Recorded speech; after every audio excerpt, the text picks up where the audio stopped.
सभी भक्तजनों को मेरा निवन प्रणाम। राम राम, जय श्री कृष्णा। पूनम सिहा की दुनिया में आप सभी का बहुत बहुत स्वागत है। हम श्री रामचरितमानस का पाठ कर रहे हैं।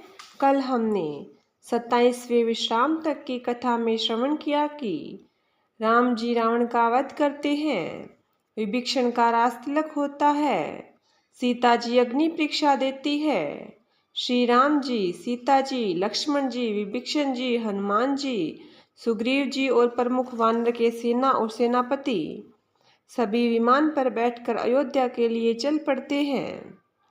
फिर वे चित्रकूट होते हुए प्रयागराज, यमुना जी और गंगा जी का दर्शन करते हुए निषाद राजगुह के पास पहुँचते हैं और बड़े प्रेम से मिलते हैं। आगे की कथा हम आज श्रवण करेंगे। श्री गणेशाय नमः। श्री जानकी वल्लभो विजयते। श्री रामचरितमानस सप्तम सोपान। उत्तरकांड। मोर के कंठ के आभा के समान हरिताभ नीलवर्ण, देवताओं में श्रेष्ठ ब्राह्मण भृगु जी के चरण कमलों के चिन्ह से सुशोभित, शोभा से पूर्ण, पीताम्बरधारी, कमल नेत्र, सदा परम प्रसन्न हाथों से बाण और धनुष कर धारण किए हुए, वानर समूह से युक्त, भाई लक्ष्मण जी से सेवित, स्तुति किए जाने योग्य श्री जानकी जी के पति, रघुकुल श्रेष्ठ, पुष्प विमान पर सवार श्री रामचंद्र जी को मैं निरंतर नमस्कार करता हूँ। कौशलपुरी के स्वामी श्री रामचंद्र जी के सुंदर और कोमल दोनों चरण कमल ब्रह्मा जी और शिव जी के द्वारा वंदित है। श्री जानकी जी के कर कमलों के से दुलारे हुए हैं और चिंतन करने के लिए मन रूपी भौरे के नित्य संगी है। अर्थात चिंतन करने वालों का मन रूपी भ्रमर सदा उन चरण कमलों में बसा रहता है। कुंद के फूल, चंद्रमा और शंख के समान सुंदर गौरवर्ण, जगत जननी श्री पार्वती जी के पति, वांछित फल देने वाले, दुखियों पर सदा दया करने वाले, सुंदर कमल के समान नेत्रों वाले, कामदेव से छुड़ाने वाले कल्याणकारी श्री शंकर जी को मैं नमस्कार करता हूँ। श्री राम जी के लौटने की अवधि का एक ही दिन बाकी रह गया, अतएव नगर के लोग बहुत अधीर हो रहे हैं। राम के वियोग में दुबले हुए स्त्री पुरुष जहाँ तहाँ सोच विचार कर रहे हैं कि क्या बात है, श्री राम जी क्यों नहीं आए। इतने में ही सब सुंदर शगुन होने लगे, सबके मन प्रसन्न हो गए, नगर भी चारों ओर से रमणीक हो गया, मानो ये सब के सब चिन्ह प्रभु के शुभ आगमन को जना रहे हैं। कौशल्या आदि सब माताओं के मन में ऐसा आनंद हो रहा है जैसे अभी कोई कहना ही चाहता है कि सीता जी और लक्ष्मण जी सहित प्रभु श्री रामचंद्र जी आ गए। भरत जी का दाहिनी आंख और दाहिनी भुजा बार बार फड़क रही है। इसे शुभ शगुन जानकर उनके मन में अत्यंत हर्ष हुआ और वे विचार करने लगे। प्राणों के आधारभूत अवधि का एक ही दिन शेष रह गया। यह सोचते ही भरत जी के मन में अपार दुख हुआ। क्या कारण हुआ कि श्रीनाथ नहीं आए। प्रभु ने कुटिल जानकर मुझे कहीं भुला तो नहीं दिया। आहा, हाँ, लक्ष्मण बड़े धन्य और बड़भागी हैं जो श्री रामचंद्र जी के चरण अरविंद के प्रेमी हैं, अर्थात उनसे अलग नहीं हुए। मुझे तो प्रभु ने कपटी और कुटिल पहचान लिया, इसी से नाथ ने मुझे साथ नहीं लिया। बात भी ठीक ही है, क्योंकि यदि प्रभु मेरे करने पर ध्यान दे तो 100 करोड़ असंख्य कल्पों तक भी मेरा निस्तार छुटकारा नहीं हो सकता। परंतु आशा इतनी ही है कि प्रभु सेवक का अवगुण कभी नहीं मानते। वे दीन बंधु हैं और अत्यंत ही कोमल स्वभाव के हैं। अतः मेरे हृदय में ऐसा पक्का भरोसा है कि श्री राम जी अवश्य मिलेंगे, क्योंकि मुझे शगुन बड़े ही शुभ हो रहे हैं। किंतु अवधि बीत जाने पर यदि मेरे प्राण रह गए तो जगत में मेरे समान नीच कौन होगा। श्री राम जी की विरह समुद्र में भरत जी का मन डूब रहा है। उसी समय पवन पुत्र हनुमान जी ब्राह्मण का रूप धरकर इस प्रकार आ गए, मानो उसने डूबने से बचाने के लिए नाव आ गई हो। हनुमान जी ने दुर्बल शरीर भरत जी को जटाओं का मुकुट बनाए देखा। राम राम रघुपति जपते और कमल के समान नेत्रों से प्रेमाश्रुओं का जल बहाते कुश के आसन पर बैठे देखा।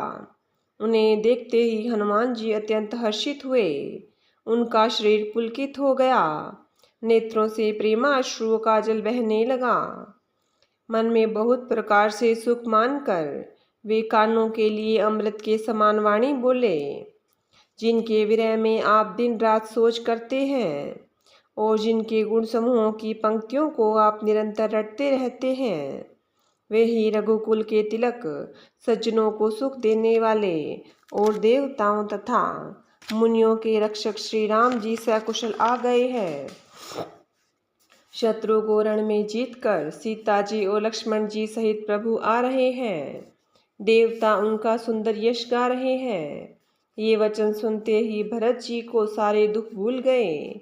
जैसे प्यासा आदमी अमृत पाकर प्यास के दुख को भूल जाए।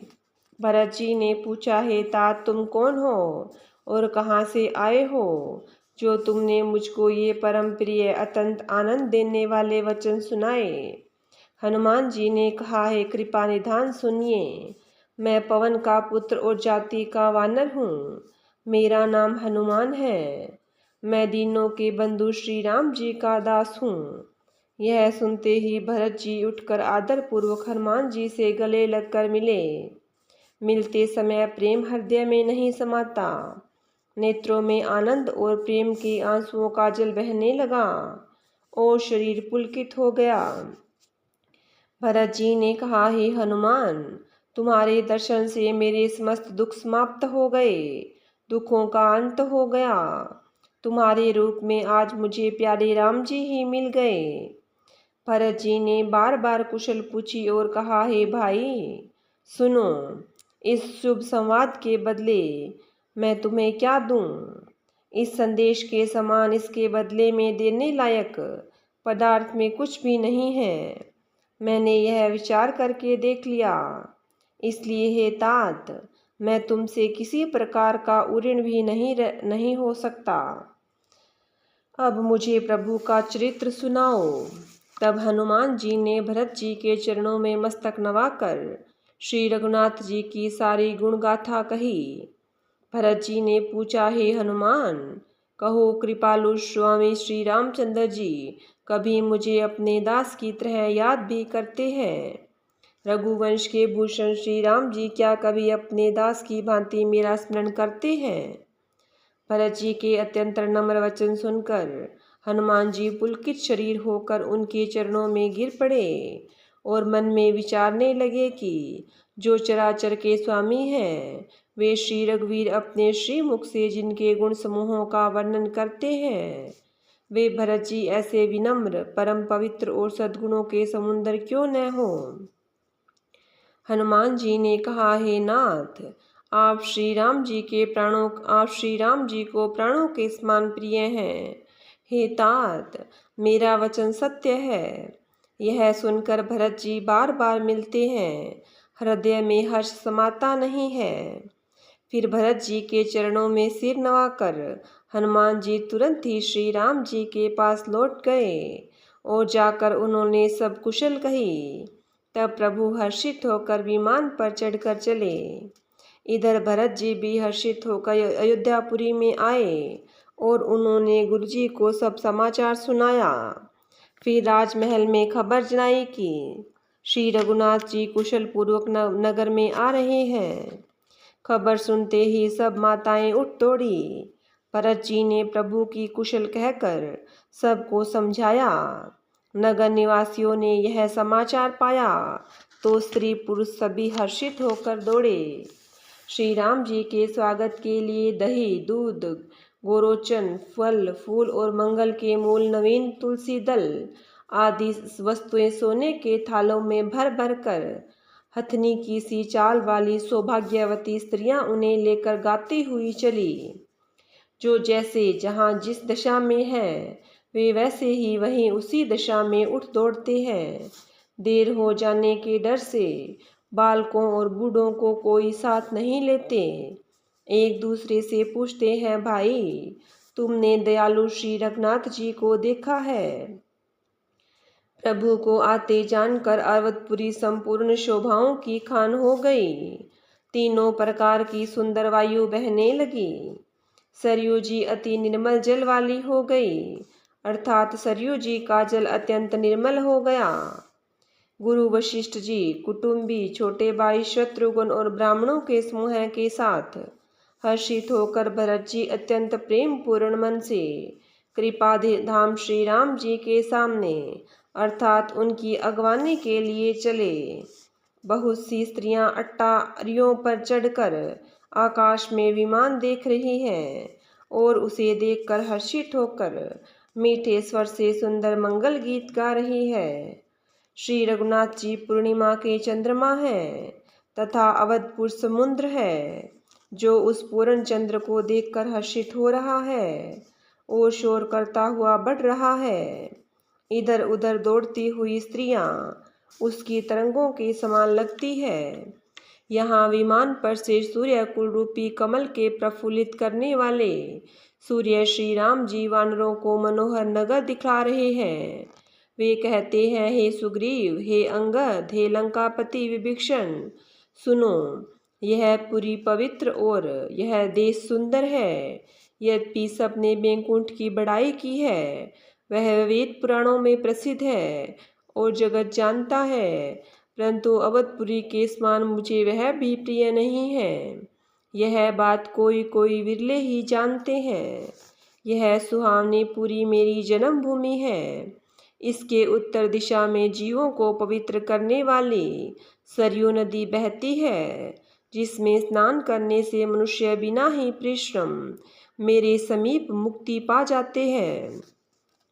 यहाँ के निवासी मुझे बहुत ही प्रिय हैं। यह पूरी सुख की राशि और मेरे परम धाम को देने वाली है। प्रभु की वाणी सुनकर सब वानर हर्षित हुए और कहने लगे कि जिस अवध के समय श्री राम जी ने बड़ाई की वह अवश्य ही धन्य है। कृपा सागर भगवान श्री रामचंद्र जी ने सब लोगों को आते देखा तो प्रभु ने विमान को नगर के समीप उतारने की प्रेरणा की। तब वह पृथ्वी पर ऊपर उतरा। विमान से उतरकर प्रभु ने पुष्पक विमान से कहा कि तुम अब कुबेर के पास जाओ। श्री राम जी की प्रेरणा से वह चला। उसने अपने स्वामी के पास जाने का हर्ष है और प्रभु श्री राम जी से अलग होने का अत्यंत दुख भी है। भरत जी के साथ सब लोग आए। श्री रघुवीर के वियोग से सबके शरीर दुबले हो रहे हैं। प्रभु ने वामदेव, वशिष्ठ आदि मुनि श्रेष्ठों को देखा तो उन्होंने धनुष बाण पृथ्वी पर रखकर छोटे भाई लक्ष्मण जी सहित दौड़कर गुरु के चरण कमल पकड़ लिए। उनके रोम रोम अत्यंत पुलकित हो रहे हैं। मुनिराज वशिष्ठ जी ने उठाकर उन्हें गले से लगाकर कुशल पूछी। प्रभु ने कहा, आप ही की दया से हमारी कुशल है। धर्म की धुरी धारण करने वाले रघुकुल के स्वामी श्री राम जी ने सब ब्राह्मणों से मिलकर उन्हें मस्तक नवाया। फिर भरत जी ने प्रभु के चरण कमल पकड़े, जिन्हें देवता मुनि शंकर जी और ब्रह्मा जी भी नमस्कार करते हैं। भरत जी पृथ्वी पर पड़े हैं, उठाए उठते नहीं। तब कृपा सिंधु श्री राम जी ने उन्हें जबरदस्ती उठाकर हृदय से लगा लिया। उनके सांवले शरीर पर रोए खड़े हो गए। नवीन कमल के समान नेत्रों में प्रेमाश्रुओं के जल की बाढ़ आ गई। कमल के समान नेत्रों से जल बह रहा है। सुंदर शरीर में पुलकावली अत्यंत शोभा दे रही है। त्रिलोकी के स्वामी प्रभु श्री राम जी छोटे भाई भरत जी को अत्यंत प्रेम से हृदय से लगाकर मिले। भाई से मिलते समय प्रभु जैसे शोभित हो रहे हैं, उसकी उपमा मुझसे कही नहीं जाती। मानो प्रेम और श्रृंगार शरीर धारण करके मिले और श्रेष्ठ शोभा को प्राप्त हुए। कृपा निधान श्री राम जी भरत जी से कुशल पूछते हैं, परंतु आनंदवश भरत जी के मुख से वचन शीघ्र नहीं निकलते। शिव जी ने कहा, हे पार्वती सुनो, वह सुख जो उस समय भरत जी को मिल रहा है वचन और मन से परे है, उसे वही जानता है जो उसे पाता है। भरत जी ने कहा, हे कौशलनाथ, आपने दुखी होकर दास को दर्शन दिए, इससे सब कुशल है। विरह समुद्र, आपने दुखी जानकर दास को दर्शन दिए, इससे सब कुशल है। विरह समुद्र में डूबते हुए मुझको कृपा निधान ने हाथ पकड़कर बचा लिया। फिर प्रभु हर्षित होकर शत्रुघ्न जी को हृदय से लगाकर उनसे मिले। तब लक्ष्मण जी और भरत जी दोनों भाई परम प्रेम से मिले। फिर लक्ष्मण जी शत्रुघ्न जी से गले लगकर मिले। इस प्रकार विरह से उत्पन्न दुसह दुख का नाश किया। फिर भाई शत्रुघ्न सहित भरत जी ने सीता जी के चरणों में सिर नवाया और परम सुख प्राप्त किया। प्रभु को देखकर अयोध्यावासी सब हर्षित हुए। वियोग से उत्पन्न सब दुख नष्ट हो गए। सब लोगों को प्रेम विहल और मिलने के लिए अत्यंत आतुर देखकर खर के शत्रु कृपालु श्री राम जी ने एक चमत्कार किया। उसी समय कृपालु श्री राम जी असंख्य रूपों में प्रकट हो गए और सबसे एक ही साथ यथा योग्य मिले। श्री रघुवीर जी ने कृपा की दृष्टि से देखकर सब नर नारियों को शोक से रहित कर दिया। भगवान क्षण मात्र में सबसे मिले। हे उमा, यह रहस्य किसी ने न जाना। इस प्रकार शील और गुणों के धाम श्री राम जी सबको सुखी करके आगे बढ़े। कौशल्या आदि माताएं ऐसे दौड़ी मानो नई ब्याई हुई गवें अपने बछड़ों को देखकर दौड़ती है। मानो नई ब्याई हुई गवें अपने बछड़ों को घर पर छोड़ परवश होकर वन में चरने गई हो और दिन का अंत होने पर बछड़ों से मिलने के लिए हुंकार करके थन से दूध गिराती हुई नगर की ओर दौड़ी हो। प्रभु ने अत्यंत प्रेम से सब माताओं से मिलकर उनसे बहुत प्रकार के कोमल वचन कहे। वियोग से उत्पन्न भयानक विपत्ति दूर हो गई और सबने भगवान से मिलकर और उनके वचन सुनकर अगणित सुख और हर्ष प्राप्त किए। सुमित्रा जी अपने पुत्र लक्ष्मण जी की श्री राम जी के चरणों में प्रीति जानकर उनसे मिली। श्री राम जी से मिलते समय कैकेयी जी हृदय में बहुत संकुचाई। लक्ष्मण भी सब माताओं से मिलकर और आशीर्वाद प्राप्त करके हर्षित हुए। वे कैकेयी जी से बार बार मिले, परंतु उनके मन का शोभ रोष नहीं जाता। जानकी जी सब सासुओं से मिली और उनके चरण लगकर उन्हें अत्यंत हर्ष हुआ। सासुएं कुशल पूछकर आशीष दे रही हैं कि तुम्हारा सुहाग अचल हो। सब माताएं श्री रघुनाथ का कमल सा मुखड़ा देख रही है। नेत्रों में प्रेम के आंसू उमड़ रहे हैं, परंतु मंगल का समय जानकर वे आंसुओं के जल को नेत्रों में रोक रखती है। सोने के थाल से आरती उतारती है और बार बार प्रभु के श्री अंगों की ओर देखती है। अनेकों प्रकार से निछावरे करती है और हृदय में परमानंद तथा हर्ष भर रही है। कौशल्या जी बार बार कृपा के समुद्र और रणधीर श्री रघुवीर को देख रही है। वे बार बार हृदय में विचारती है कि इन्होंने लंकापति रावण को कैसे मारा।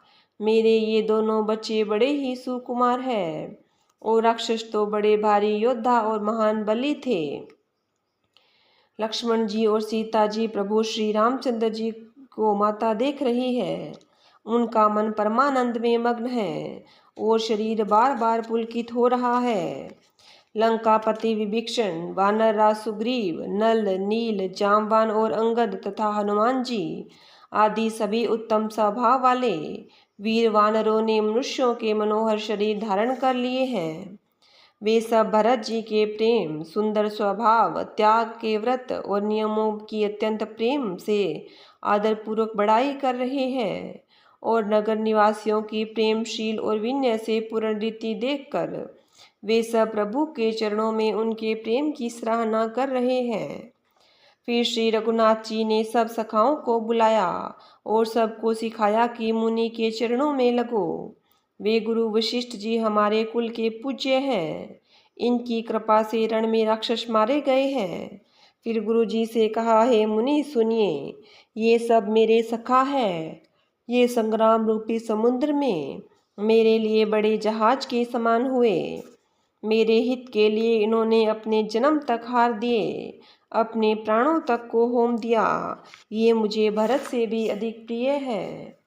प्रभु के वचन सुनकर सब प्रेम और आनंद में मग्न हो गए। इस प्रकार पल पल में उन्हें नए नए सुख उत्पन्न हो रहे हैं। फिर उन लोगों ने कौशल्या जी के चरणों में मस्तक नवाए। कौशल्या जी ने हर्षित होकर आशीषें दी और कहा, तुम मुझे रघुनाथ के समान प्यारे हो। आनंद कंद श्री राम जी अपने महल को चले। आकाश फूलों की वृष्टि से छा गया।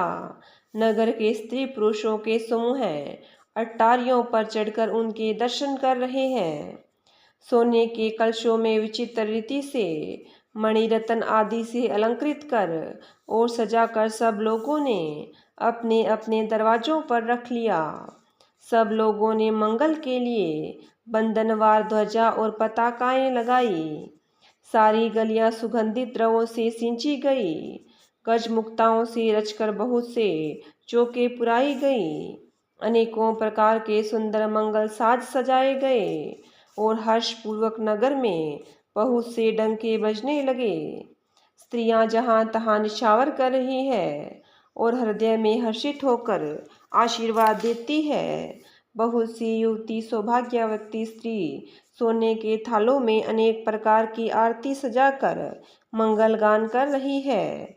वे आरती हर दुखों को हरने वाले और सूर्य कुल रूपी कमल के प्रफुल्लित करने वाले सूर्य श्री राम जी की आरती कर रही है। नगर की शोभा संपत्ति और कल्याण वेद शेष जी और सरस्वती वर्णन करते हैं। परंतु वे भी एक चरित्र देखकर ठगे से रह जाते हैं, स्तंभित हो जाते हैं। शिव जी कहते हैं, हे उमा, तब भला मनुष्य उनके गुणों को कैसे कह सकते हैं। स्त्रियां कुमुदनी है, अयोध्या सरोवर है और श्री राम जी का विरह सूर्य है। इस विरह सूर्य के ताप से मुरझा गई थी। अब उस विरह रूपी सूर्य के अस्त होने पर श्री राम रूपी पूर्ण चंद्र को निखर निरख कर वे खिल उठी। अनेक प्रकार के शुभ शगुन हो रहे हैं। आकाश में नगाड़े बज रहे हैं। नगर में पुरुषों और स्त्रियों को स्नात दर्शन कृतार्थ करके भगवान श्री रामचंद्र जी महल को चले। शिव जी कहते हैं, हे भवानी, प्रभु ने जान लिया कि माता के कई लज्जित हो गई है, इसलिए वे पहले उन्हीं के महल को गए और उन्हें समझा बुझाकर बहुत सुख दिया। फिर श्री हरि अपने महल को गमन किया। कृपा के समुद्र श्री राम जी अब अपने महल को गए। तब नगर के स्त्री पुरुष सब सुखी हुए। गुरु वशिष्ठ जी ने ब्राह्मणों को बुला लिया और कहा, आज शुभ घड़ी, सुंदर दिन और सभी शुभ योग है। आप सब ब्राह्मण हर्षित होकर आज्ञा दीजिए, जिससे श्री रामचंद्र जी सिंहासन पर विराजमान हो। वशिष्ठ मुनि के सुहावने वचन सुनते ही सब ब्राह्मणों को बहुत ही अच्छे लगे। वे सब अनेकों प्रकार ब्राह्मण कोमल वचन कहने लगे कि श्री राम जी का राज्य अभिषेक संपूर्ण जगत को आनंद देने वाला है। हे मुनि श्रेष्ठ, अब विलंब न कीजिए और महाराज का तिलक शीघ्र कर दीजिए। तब मुनि ने सुमंत्र जी से कहा। वे सुनते ही हर्षित होकर चले। उन्होंने तुरंत जाकर अनेकों रथ घोड़े और हाथी सजाए और जहां तहां सूचना देने वाले दूतों को भेजकर मांगलिक वस्तुएं मंगवाकर फिर हर्ष के साथ आकर वशिष्ठ जी के चरणों में सिर नवाया। अवधपुरी बहुत ही सुंदर सजाई गई। देवताओं ने पुष्पों की वर्षा की झड़ी लगा दी। श्री रामचंद्र जी ने सेवकों को बुलाकर कहा कि तुम लोग जाकर पहले मेरे सखाओं को स्नान कराओ। भगवान के वचन सुनते ही सेवक जहाँ तहाँ दौड़े और तुरंत ही उन्होंने सुग्रीव आदि को स्नान कराया।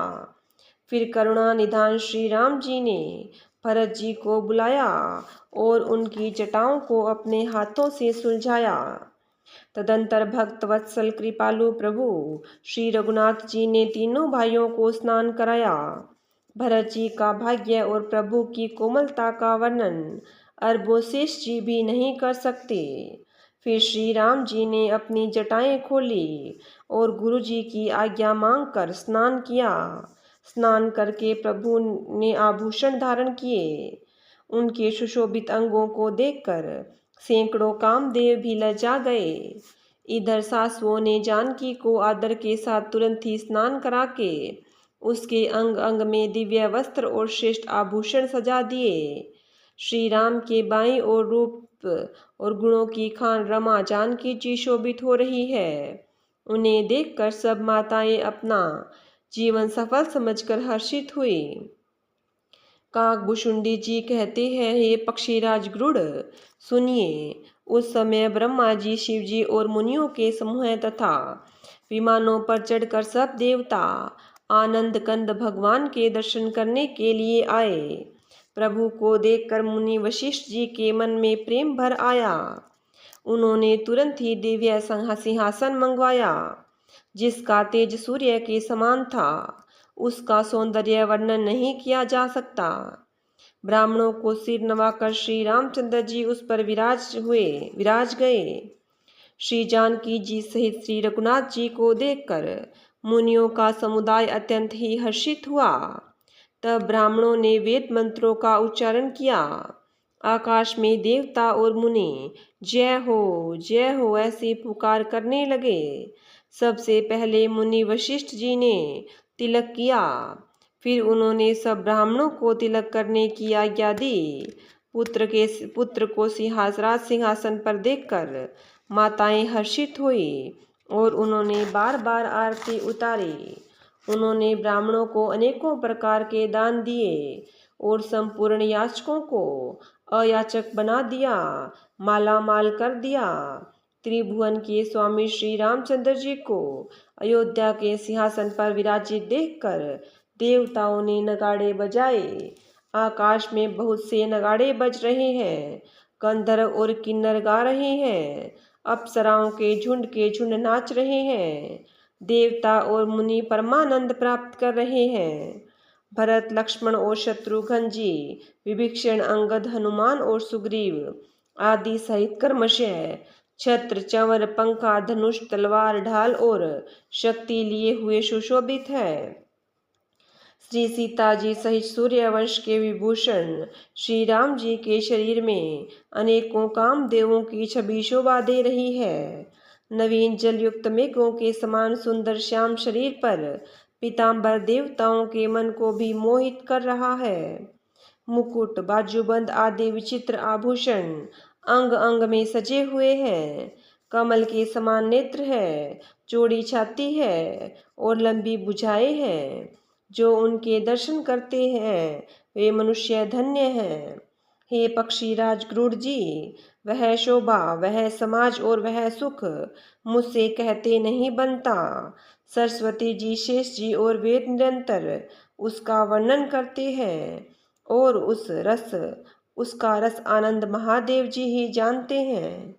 सब देवता अलग अलग स्तुति करके अपने अपने लोक को चले गए। तब भाटों का रूप धारण करके 4 वेद वहां आए जहां श्री राम जी थे। कृपा निधान सर्वज्ञ प्रभु ने उन्हें पहचान कर उनका बहुत ही आदर किया। इसका भेद किसी ने कुछ भी नहीं जाना। वेद गुणगान करने लगे। हे सगुण और निर्गुण रूप, हे अनुपम गुण अनुपम रूप लावण्य युक्त, हे राजाओं के शिरोमणि, आपकी जय हो। आपने रावण आदि प्रचंड प्रबल और दुष्ट निशाचरों को अपनी भुजाओं के बल से मार डाला। आपने मनुष्य अवतार लेकर संसार के भार को नष्ट करके अत्यंत कठोर दुखों को भस्म कर दिया। हे दयालु, हे शरणागत की रक्षा करने वाले प्रभु, आपकी जय हो। मैं शक्ति सीता जी सहित शक्तिमान आपको नमस्कार करता हूँ। हे हरे, आपकी दुस्तर माया के वशीभूत होने के कारण देवता, राक्षस, नाग, मनुष्य और चर अचर सभी काल, कर्म और गुणों से भरे हुए, उनके उनसे उनसे विभूषित हुए, दिन रात अत्यंत भव आवागमन के मार्ग में भटक रहे हैं। हे नाथ, इसमें से जिनको आपने कृपा करके देख लिया, वे माया जनित तीनों प्रकार के दुखों से छूट गए। हे जन्म मरण के श्रम को काटने में कुशल श्री राम जी, हमारी रक्षा कीजिए। हम आपको नमस्कार करते हैं।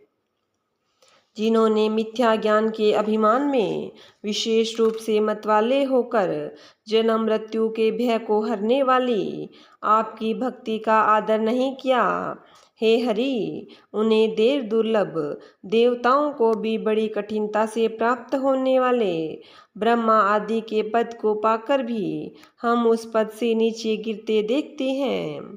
परंतु जो सब आशाओं को छोड़कर आप पर विश्वास करके आपके दास हो रहते हैं, वे केवल आपका नाम ही जप कर बिना ही परिश्रम भवसागर से तर जाते हैं। हे नाथ, ऐसे आपको हम स्मरण करते हैं, जो चरण शिव जी और ब्रह्मा जी के द्वारा पूज्य है, तथा जिन चरणों के कल्याणमयी रज का स्पर्श पाकर शीला बनी हुई गौतम स्त्री की पत्नी अहिल्या तर गई, जिन चरणों के नखों से मुनियों द्वारा वंदित त्रिलोक्य और पवित्र करने वाली देव नदी गंगा जी निकली है, और ध्वजा, वज्र, कुश और कमल, इन चिन्हों से युक्त जिन चरणों में वन में फिरते समय कांटे चुभ जाने से गड्ढे पड़ गए हैं, हे मुकुंद, हे राम, हे रमापति, हम आपके उन्हीं दोनों चरणों को नित्य भजते रहते हैं। वेद शास्त्रों ने कहा है कि जिसका मूल अव्यक्त प्रकृति है, जो प्रवाह रूप से अनादि है, जिसके चारों त्वचाएं, 6 तने, 25 शाखाएं और अनेकों पत्ते और बहुत से फूल हैं, जिनमें कड़वे और मीठे 2 प्रकार के फल लगे हैं, जिस पर एक ही बेल है जो उसी के आश्रित रहती है, जिसमें नित्य नए पत्ते और फूल निकलते रहते हैं, ऐसे संसार वृक्ष स्वरूप विश्व रूप में प्रकट आपको हम नमस्कार करते हैं। ब्रह्म अजन्मा है, अद्वैत है, केवल अनुभव से जाना जाता है और मन से परे है। जो इस प्रकार कहकर उस ब्रह्म का ध्यान करते हैं, वे ऐसा कहा करते हैं और जाना करें कि किंतु हे नाथ, हम तो नित्य आपका सगुण यश ही गाते हैं। हे करुणा के धाम प्रभु, हे सद्गुणों की खान, हे देव, हम यह वर मांगते हैं कि मन, वचन और कर्म से विकारों को त्याग कर आपके चरणों में ही प्रेम करें। वेदों ने सबके देखते यह श्रेष्ठ विनती की, फिर वे अंतर्ध्यान हो गए और ब्रह्मलोक को चले गए। काकभुषुंडी जी कहते हैं, हे गुरु जी सुनिए। तब शिव जी वहाँ आए जहाँ रघुवीर थे और गदगद वाणी से स्तुति करने लगे। उनका शरीर पुलकावली से पूर्ण हो गया। हे राम, हे रमा रमण, लक्ष्मीकांत, हे जन्म मरण के संताप का नाश करने वाले, आपकी जय हो। आवागमन के भय से व्याकुल इस सेवक की रक्षा कीजिए। हे अवधपति, हे देवताओं के स्वामी, हे रमापति, हे विभु, मैं शरणागत आपसे यही मांगता हूँ कि हे प्रभु मेरी रक्षा कीजिए। हे 10 सिर और 20 भुजाओं वाले रावण का विनाश करके पृथ्वी के सब महान कष्टों को दूर करने वाले राम जी, राक्षस समूह रूपी जो पतंगे थे, वे सब आपके बाण रूपी अग्नि के प्रचंड तेज से भस्म हो गए। आप पृथ्वी मंडल के अत्यंत सुंदर आभूषण हैं। आप श्रेष्ठ बाण, धनुष और तरकश धारण किए हुए हैं। महान मद और मोह और ममता रूपी रात्रि के अंधकार समूह के नाश करने के लिए आप सूर्य के तेजोमयी किरण समूह हैं। कामदेव रूपी भील ने मनुष्य रूपी हिरणों के हृदय में कुभोग रूपी बाण मारकर उन्हें गिरा दिया है। हे नाथ, हे पाप ताप का हरण करने वाले हरे, उसे मारकर विषय रूपी वन में भूले पड़े हुए इन पामर अनाथ जीवों की रक्षा कीजिए। जो लोग बहुत से रोगों और वियोगों दुखों के मारे हुए हैं, ये सब आपके चरणों के निरादर के फल है। जो मनुष्य आपके चरण कमलों में प्रेम नहीं करते, वे अथाह भवसागर में पड़े हैं। जिन्हें आपके चरण कमलों में प्रीति नहीं है, वे नित्य ही अत्यंत दीन, मलिन, उदास और दुखी रहते हैं। और जिन्हें आपकी लीला कथा का आधार है, उनको संत और भगवान सदा प्रिय लगते हैं। उनमें न राग है, आसक्ति है, न लोभ है, मान है, न मद। उनको संपत्ति सुख और विपत्ति दुख समान है। इसी से मुनि लोग योग का भरोसा सदा के लिए त्याग देते हैं और प्रसन्नता के साथ आपके सेवक बन जाते हैं। वे प्रेम पूर्वक नियम लेकर निरंतर शुद्ध हृदय से आपके चरण कमलों की सेवा करते रहते हैं और निरादर और आदर को समान मानकर वे सब संत सुखी होकर पृथ्वी पर विचरते हैं। हे मुनियों के मन रूपी कमल के भ्रमर, हे महान रणधीर और अजय रघुवीर, मैं आपको भजता हूँ, आपकी शरण ग्रहण करता हूँ। हे हरि, आपका नाम जपता हूँ और आपको नमस्कार करता हूँ। आप जन्म मरण रूपी रोग के साधन, औषध और अभिमान के शत्रु हैं।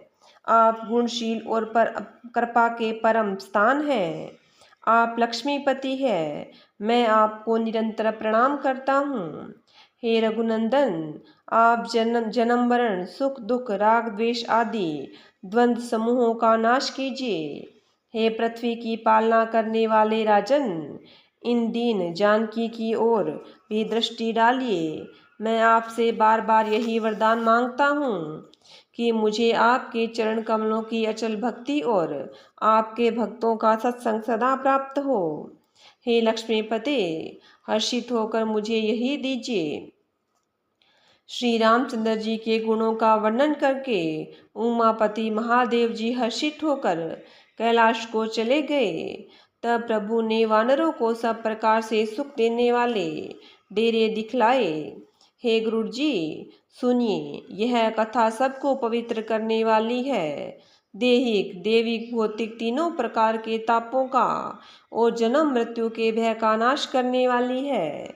महाराज श्री रामचंद्र जी के कल्याण में राज्याभिषेक का चरित्र निष्काम भाव से सुनकर मनुष्य वैराग्य और ज्ञान प्राप्त करते हैं। और जो मनुष्य सकाम भाव से सुनते और गाते हैं, वे अनेकों प्रकार के सुख और संपत्ति पाते हैं। वे जगत में देव दुर्लभ सुखों को भोग कर अंतकाल में श्री रघुनाथ जी के परम धाम को जाते हैं। इसे जो जीवन मुक्त, विरक्त और विषय सुनते हैं, वे क्रमशः भक्ति, मुक्ति और नवीन संपत्ति, नित्य नए भोग पाते हैं। और हे पक्षीराज गुरुड़ जी, मैंने अपनी बुद्धि की पहुँच के अनुसार राम कथा वर्णन की है, जो जन्म मरण के भय और दुख को हरने वाली है। यह वैराग्य, विवेक और भक्ति को दृढ़ करने वाली है तथा मोह रूपी नदी के पार करने के लिए सुंदर नाव है। अवधपुरी में नित नए मंगल उत्सव होते हैं। सभी वर्गों के लोग हर्षित होते हैं। श्री राम जी के चरण कमलों में जिन्हें शिव जी और मुनिगण और ब्रह्मा जी भी नमस्कार करते हैं, सबकी नित्य नवीन प्रीति है। भिक्षुकों को बहुत प्रकार के वस्त्र आभूषण पहनाए गए और ब्राह्मणों ने नाना प्रकार के दान पाए। वानर सब ब्रह्मानंद में मग्न हैं। प्रभु के चरणों में सबका प्रेम है। उन्होंने दिन जाते जाने ही नहीं और बात की बात में 6 महीने बीत गए। उन लोगों को अपने घर भूल ही गए। जागृत की तो बात ही क्या, उन्हें स्वप्न में भी घर की याद नहीं आती। जैसे संतों के मन में दूसरों से द्रोह करने की बात कभी नहीं आती। तब श्री रघुनाथ ने सब सखाओं को बुलाया। सब ने आकर आदर सहित सिर नवाया। बड़े ही प्रेम से श्री राम जी ने उनको अपने पास बैठाया और भक्तों को सुख देने वाले कोमल वचन कहे। तुम लोगों ने मेरी बड़ी सेवा की है, मुँह है पर किस प्रकार तुम्हारी बड़ाई करूं। मेरे हित के लिए तुम लोगों ने घरों को तथा सब प्रकार के सुखों को त्याग दिया। इससे तुम मुझे अत्यंत ही प्रिय लग रहे हो। छोटे भाई, राज्य, संपत्ति, जानकी, अपना शरीर, घर, कुटुंब और मित्र, ये सब मुझे प्रिय है, परंतु तुम्हारे समान नहीं। मैं झूठ नहीं कहता, मेरा यही स्वभाव है। सेवक सभी को प्यारे लगते हैं, यह नियम है, पर मेरा तो दास पर स्वाभाविक ही विशेष प्रेम है। हे सखागण, अब सब लोग घर जाओ, वहाँ दृढ़ नियम से मुझे भजते रहना। मुझे सदा सर्वव्यापक और सबका हित करने वाला जानकर अत्यंत प्रेम करना। प्रभु के वचन सुनकर सब के सब प्रेम मग्न हो गए। हम कौन हैं और कहाँ हैं, यह देह की सुध भी भूल गई। वे प्रभु के सामने हाथ जोड़कर टकटकी लगाए देखते ही रह गए। अत्यंत प्रेम के कारण कुछ कह नहीं सकते। प्रभु ने उनका अत्यंत प्रेम देखा, तब उन्हें अनेकों प्रकार से विशेष ज्ञान का उपदेश दिया। प्रभु के सम्मुख वे कुछ नहीं कह सकते, बार बार प्रभु के चरण कमलों को देखते हैं। तब प्रभु ने अनेक रंगों के अनुपम और सुंदर गहने कपड़े मंगवाए। सबसे पहले भरत जी ने अपने हाथ से संवार कर सुग्रीव को वस्त्राभूषण पहनाए। फिर प्रभु की प्रेरणा से लक्ष्मण जी ने विभीषण को गहने पहनाए। श्री रघुनाथ जी के मन को बहुत ही अच्छे लगे। आनंद बैठे ही रहे, अंगद बैठे ही रहे, वे अपनी जगह से हिले तक नहीं। उनका उत्कट प्रेम देखकर प्रभु ने उनको नहीं बुलाया। जाम्बवान और नील आदि सबको श्री रघुनाथ जी ने समय भूषण वस्त्र पहनाए। वे सब अपने हृदयों में श्री रामचंद्र जी के रूप को धारण करके उनके चरणों में मस्तक नवाकर चले। तब अंगद उठकर सिर नवाकर, नेत्रों में जल भरकर और हाथ जोड़कर अत्यंत विनम्र और मानो प्रेम के रस में डुबोए हुए मधुर वचन बोलने लगे। हे सर्वज्ञ, हे कृपा और सुख के समुद्र, हे दीनों पर दया करने वाले, हे आर्तों के बंधु, सुनिए। हे नाथ, मरते समय मेरा पिता बाली मुझे आपकी ही गोद में डाल गया था। अतः हे भक्तों के हितकारी, अपना ए शरण शरण विरद बाना याद करके मुझे त्यागिए नहीं। मेरे तो स्वामी, गुरु, पिता और माता सब कुछ आप ही है। आपके चरण कमलों को छोड़कर मैं कहाँ जाऊं। हे महाराज, आप ही विचार करके कहिए, प्रभु आपको छोड़कर घर में मेरा क्या काम है।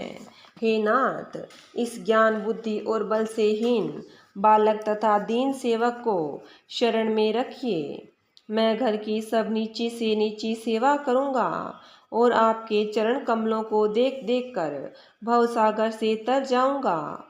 ऐसा कहकर वे श्री राम जी के चरणों में गिर पड़े और बोले, हे प्रभु, मेरी रक्षा कीजिए। हे नाथ, अब यह न कहिए कि तू घर जा। अंगद के विनम्र वचन सुनकर करुणा की सीमा प्रभु श्री रामचंद्र जी ने उनको उठाकर हृदय से लगाया। प्रभु के नेत्र कमलों में प्रेमाश्रुओं का जल भर आया। तब भगवान ने अपने हृदय की माला, वस्त्र और मणि, रत्नों के आभूषण बाली पुत्र अंगद को पहनाकर और बहुत प्रकार से समझाकर उसकी विदाई की। भक्त की करनी को याद करके भरत जी, छोटे भाई शत्रुघ्न जी और लक्ष्मण जी सहित उनको पहुंचाने चले। अंगद के हृदय में थोड़ा प्रेम नहीं है, अर्थात बहुत अधिक प्रेम है। वे फिर कर श्री राम जी को देखते हैं और बार बार दंडवत प्रणाम करते हैं। मन में ऐसा आता है कि श्री राम जी मुझे रहने को कह दे और श्री राम जी के देखने की, बोलने की, चलने की और हंसकर मिलने की रीति को याद कर कर के सोचते हैं, दुखी होते हैं। किंतु प्रभु का रुख देखकर, बहुत से विनय वचन कहकर तथा हृदय में चरण कमलों को रखकर वे चले। अत्यंत आदर के साथ सब वानरों को पहुंचाकर भाइयों सहित भरत जी लौट आए। तब हनुमान जी ने सुग्रीव के चरण पकड़कर अनेक प्रकार से विनती की और कहा, हे देव, कुछ दिन श्री रघुनाथ जी की चरणों की सेवा करके मैं फिर आपके चरणों के दर्शन करूंगा। सुग्रीव ने कहा, हे पवन कुमार, तुम पुण्य की राशि हो, जो भगवान ने तुमको अपनी सेवा में रख लिया। जाकर कृपा धाम श्री राम जी की सेवा करो। सब वानर ऐसा कहकर तुरंत चल पड़े। अंगद ने कहा, हे हनुमान, सुनो, मैं तुमसे हाथ जोड़कर कहता हूँ, प्रभु से मेरी दंडवत कहना और श्री रघुनाथ जी को बार बार प्रणाम करके मेरी याद कराते रहना। ऐसा कहकर बाली पुत्र अंगद चल दिए। तब हनुमान जी लौट आए और आकर प्रभु से उनका प्रेम वर्णन किया। उसे सुनकर भगवान प्रेम मग्न हो गए। काकभुशुंडी जी कहते हैं, हे गरुड़ जी, श्री राम जी का चित वज्र के से भी अत्यंत कठोर और फूल से भी अत्यंत कोमल है। तब कहिए वह किसकी समझ में आ सकता है। फिर कृपालु श्री राम जी ने निषाद राज को बुला लिया। उसे भूषण वस्त्र प्रसाद में दिए। फिर कहा, अब तुम भी घर जाओ, वहाँ मेरा स्मरण करते रहना और मन, वचन और कर्म से धर्म के अनुसार चलना। तुम मेरे मित्र हो और भरत के समान भाई हो। अयोध्या में सदा आते जाते रहना। यह वचन सुनते ही उसको भारी सुख उत्पन्न हुआ। नेत्रों में आनंद और प्रेम के आंसुओं का जल भरकर वह चरणों में गिर पड़ा। फिर भगवान के चरण कमलों को हृदय में रखकर वह घर आया और आकर अपने कुटुंबियों को उसने प्रभु का स्वभाव सुनाया। श्री रघुनाथ जी का यह चरित्र देखकर अवधपुरवासी बार बार कहते हैं कि सुख की राशि श्री रामचंद्र जी धन्य हैं। श्री रामचंद्र जी के राज्य पर प्रतिष्ठित होने पर तीनों लोग हर्षित हो गए। उनके सारे शोक जाते रहे। कोई किसी से वैर नहीं करता। श्री रामचंद्र जी के प्रताप से सबके आंतरिक भेदभाव मिट गए। सब लोग अपने अपने वर्ण और आश्रम के अनुकूल धर्म में तत्पर हुए सदा वेद मार्ग पर चलते हैं और सुख पाते हैं। उन्हें न किसी बात का भय है, न शोक है और न कोई रोग ही सताता है। राम राज्य में देहिक, देविक और भौतिक ताप किसी को नहीं व्यापते। सब मनुष्य परस्पर प्रेम करते हैं और वेदों की बताई हुई नीति में तत्पर रहकर अपने अपने धर्म का पालन करते हैं। धर्म अपने चारों चरणों सत्य, सोच, दया और दान से जगत में परिपूर्ण हो रहा है। स्वप्न में भी कभी पाप नहीं है। पुरुष और स्त्री सभी राम भक्ति के परायण हैं और सभी परम गति मोक्ष के अधिकारी हैं। छोटी अवस्था में मृत्यु नहीं होती, न किसी को कोई पीड़ा होती है। सभी के शरीर सुंदर और निरोग है। न कोई दरिद्र है, न दुखी है और न दीन ही है। न कोई मूर्ख है, न शुभ लक्षणों से हीन ही है। सभी दंभ रहित है, धर्म परायण है और पुण्यात्मा है। पुरुष और स्त्री सभी चतुर और गुणवान हैं। सभी गुणों का आदर करने वाले और पंडित हैं तथा सभी ज्ञानी हैं। सभी कृतज्ञ, दूसरों के किए हुए उपकार को मानने वाले हैं। कपट चतुराई किसी में नहीं है। काकभुशुंडी जी कहते हैं, हे पक्षीराज गरुड़ जी, सुनिए, श्री राम के राज्य में जड़ चेतन सारे जगत में काल, कर्म, स्वभाव और गुणों से उत्पन्न हुए दुख किसी को भी नहीं होते। अयोध्या में श्री रघुनाथ जी 7 समुद्रों की मेखला वाली पृथ्वी के एकमात्र राजा हैं। जिनके एक एक रोम में अनेकों ब्रह्मांड है, उनके लिए 7 द्वीपों की यह प्रभुता कुछ अधिक नहीं है, बल्कि प्रभु की उस महिमा को समझ लेने पर जो यह कहने में कि 7 समुद्रों से घिरी हुई सप्तद्वीपमयी पृथ्वी के एक छत्र सम्राट है, उनकी बड़ी हीनता होती है।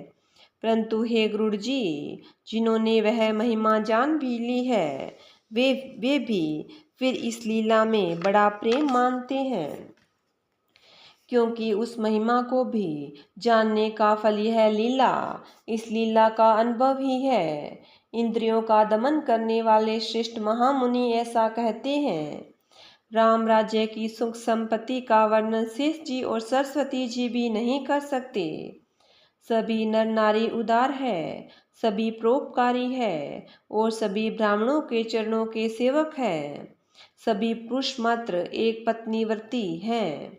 इस प्रकार स्त्रियां भी मन वचन और कर्म से पति का हित करने वाली है। श्री राम जी के राज्य में दंड केवल सन्यासियों के हाथ में है। भेद नाचने वाले और नृत्य समाज में है और जीतो शब्द केवल मन को जीतने के लिए सुनाई पड़ता है। वनों में वृक्ष सदा फूलते और फलते हैं। हाथी और सिंह वैर भूलकर हास एक साथ रहते हैं। पक्षी और पशु सब ने स्वाभाविक वैर भुलाकर आपस में प्रेम बढ़ा लिया है। पक्षी कूजते मीठी वाणी बोलते हैं। भांति भांति के पशुओं के समूह वन में निर्भय विचरते और आनंद करते हैं। शीतल मंद सुगंधित पवन चलता रहता है। भंवरे पुष्पों का रस लेकर चलते हुए गुंजार करते जाते हैं। बेले और वृक्ष मांगने से ही मकरंद टपकता है। गौएं मनचाहा दूध देती है। धरती सदा खेती से भरी रहती है। त्रेता में सतयुग की करनी स्थिति हो गई है। समस्त जगत के आत्मा भगवान को जगत का राजा जानकर पर्वतों ने अनेक प्रकार की मणियों की खाने प्रकट कर दी। सब नदियां श्रेष्ठ शीतल निर्मल और सुखप्रद स्वादिष्ट जल बहने लगी। समुद्र अपनी मर्यादा में रहते हैं। वे लहरों के साथ किनारों पर रतन डाल देते हैं, जिन्हें मनुष्य पा जाते हैं। सब तालाब कमलों से परिपूर्ण हैं। दसों दिशाओं के विभाग अर्थात सब प्रदेश अत्यंत प्रसन्न हैं। श्री रामचंद्र जी के राज्य में चंद्रमा अपनी अमृतमयी किरणों से पृथ्वी को पूर्ण कर देते हैं। सूर्य उतना ही तपते हैं जितने की आवश्यकता होती है। मेघ मांगने से जल देते हैं। प्रभु श्री रामचंद्र जी ने करोड़ों अश्वमेघ यज्ञ किए और ब्राह्मणों को अनेकों दान दिए। श्री रामचंद्र जी वेद मार्ग के पालने वाले, धर्म की धुरी को धारण करने वाले, तीनों गुणों से अतीत और भोगों में इंद्र के समान हैं। शोभा की खान सुशील और विनम्र सीता जी सदा पति के अनुकूल रहती है। वे कृपा सागर श्री राम जी की प्रभुता महिमा को जानती है और मन लगाकर उनके चरण कमलों की सेवा करती है। यद्यपि घर में बहुत से दास और दासियां हैं और वे सभी सेवकों की विधि में कुशल हैं, तथापि स्वामी की सेवा का महत्व जानने वाली श्री सीता जी घर की सब सेवा करके अपने ही हाथों से करती है और श्री रामचंद्र जी की आज्ञा का अनुसरण करती है। कृपा सागर श्री रामचंद्र जी जिस प्रकार से सुख मानते हैं, श्री जी वही करती है, क्योंकि वे सेवा की विधि को जानने वाली है। घर में कौशल्या आदि सभी सासुओं की सीता जी सेवा करती है। उन्हें किसी बात का अभिमान या बद नहीं है। शिव जी कहते हैं, हे उमा, जगत जननी सीता जी ब्रह्मा आदि देवताओं से वंदित और सदा आनंदित सर्वगुण संपन्न है। देवता जिनका कृपा कटाक्ष चाहते हैं, परंतु वे उनकी ओर देखती भी नहीं। वे ही लक्ष्मी जी जानकी जी अपने स्वभाव को छोड़कर श्री रामचंद्र जी के चरणारविंद में प्रीति रखती है। सब भाई अनुकूल रहकर उनकी सेवा करते हैं। श्री राम जी के चरणों में उनकी अत्यंत अधिक प्रीति है। वे सदा प्रभु का मुखारविंद ही देखते रहते हैं कि कृपालु श्री राम जी कभी हमें कुछ सेवा करने को कहें। श्री रामचंद्र जी भी भाइयों से प्रेम करते हैं और उन्हें नाना प्रकार की नीतियाँ सिखलाते हैं। नगर के लोग हर्षित रहते हैं और सब प्रकार के दुर्लभ देवताओं को भी कठिनता से प्राप्त होने योग्य भोग भोगते हैं। वे दिन रात ब्रह्मा जी को मनाते रहते हैं और उनसे श्री रघुवीर के चरणों में प्रीति चाहते हैं। सीता जी के लव और कुछ 2 पुत्र उत्पन्न हुए जिनका वेद पुराणों में वर्णन किया है। वे दोनों ही विजयी विख्यात योद्धा, नम्र और गुणों की धाम है और अत्यंत सुंदर है, मानो श्री हरि के प्रतिबिंब ही हो। 2 पुत्र सभी भाइयों को हुए। वे बड़े ही सुंदर, गुणवान और सुशील थे, जो बौद्धिक ज्ञान, वाणी और इंद्रियों से परे और अजन्मा है तथा माया, मन और गुणों से परे है। वही सच्चिदानंद घन भगवान श्रेष्ठ नर लीला करते हैं। प्रातःकाल सरयू जी में स्नान करके ब्राह्मणों और सज्जनों के साथ सभा में बैठते हैं। वशिष्ठ जी वेद और पुराणों की कथाएं वर्णन करते हैं और श्री राम जी सुनते हैं। यद्यपि वे सब जानते हैं, वे भाइयों को साथ लेकर भोजन करते हैं। उन्हें देखकर सभी माताएं आनंद से भर जाती हैं। भरत जी और शत्रुघ्न जी दोनों भाई हनुमान जी सहित उपवनों में जाकर वहां बैठकर श्री राम जी के गुणों की कथाएं पूछते हैं और हनुमान जी अपनी सुंदर बुद्धि से उन गुणों में गोता लगाकर उनका वर्णन करते हैं। श्री रामचंद्र जी के निर्मल गुणों को सुनकर दोनों भाई अत्यंत सुख पाते हैं और विनय करके बार बार कहलवाते हैं। सबके यहाँ घर घर में पुराणों और अनेक प्रकार के पवित्र रामचरित्रों की कथा होती है। पुरुष और स्त्री सभी श्री रामचंद्र जी का गुणगान करते हैं और इस आनंद में दिन रात बीतना भी नहीं जान पाते। जहाँ भगवान श्री रामचंद्र जी समय राजा होकर विराजमान हैं, उस अवधपुरी के निवासियों के सुख संपत्तियों के समुदाय का वर्णन हजारों शेष जी भी नहीं कर सकते। नारद आदि और सनक आदि मुनीश्वर सब कौशल राज श्री राम जी के दर्शन के लिए प्रतिदिन अयोध्या आते हैं। उस दिव्य नगर को देखकर वैराग्य भुला देते हैं। दिव्य स्वर्ण और रत्नों से बनी हुई अटारियां हैं। उनमें मणि रत्नों की अनेक रंग की सुंदर ढली हुई फर्शें हैं। नगर के चारों ओर अत्यंत सुंदर परकोटा बना है, जिस पर सुंदर रंग बिरंगे कंगूरे बने हैं। मानो नवग्रहों ने बड़ी भारी सेना बनाकर अमरावती को आकर घेर लिया हो।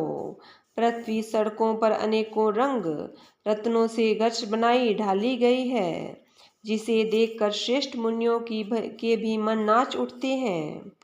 उज्जवल महल ऊपर आकाश को चूम रहा है। महलों के कलश अपने दिव्य प्रकाश से मानो सूर्य, चंद्रमा और प्रकाश की भी निंदा करते हैं। महलों में बहुत सी मणियों से रचे हुए झरोखे सुशोभित है और घर घर में मणियों के दीपक शोभा पा रहे हैं। घर में मणियों के दीपक शोभा दे रहे हैं। मूंगों की बनी हुई दहेलियां चमक रही है। मणियों के खंभे हैं। मरतक मणियों पन्नों से जड़ी हुई सोने की दीवारें ऐसी सुंदर है मानो ब्रह्मा ने खास तौर से बनाई हो। महल सुंदर, मनोहर और विशाल है। उसमें सुंदर स्फटिक के आंगन बने हैं। प्रत्येक द्वार पर बहुत से खरादे हुए हीरों से जड़े हुए सोने के किवाड़ हैं। घर घर में सुंदर चित्रशालाएं हैं, जिनको श्री राम जी के चरित्र बड़ी सुंदरता के साथ संवार कर अंकित किए हुए हैं। जिन्हें मुनि देखते हैं तो वे उनके भी चित्त को चुरा लेते हैं। सभी लोगों ने भिन्न भिन्न प्रकार के पुष्पों की वाटिकाएं यत्न करके लगा रखी है, जिनमें बहुत सी जातियों के सुंदर और ललित ललाएं सदा वसंत की तरह फूलती रहती है। भंवरे मनोहर स्वर में गुंजार करते हैं, सदा तीनों प्रकार की सुंदर वायु बहती रहती है। बालकों ने बहुत से पक्षी पाल रखे हैं, जो मधुर बोली बोलते हैं और उड़ने में सुंदर लगते हैं। मोर, हंस, सारस और कबूतर घरों के ऊपर बड़ी ही शोभा पाते हैं। वे पक्षी मणियों की दीवारों में और छतों में जहाँ तहाँ अपनी परछाई देखकर वहाँ एक दूसरे पक्षी समझकर बहुत प्रकार से मधुर बोली बोलते और नृत्य करते हैं।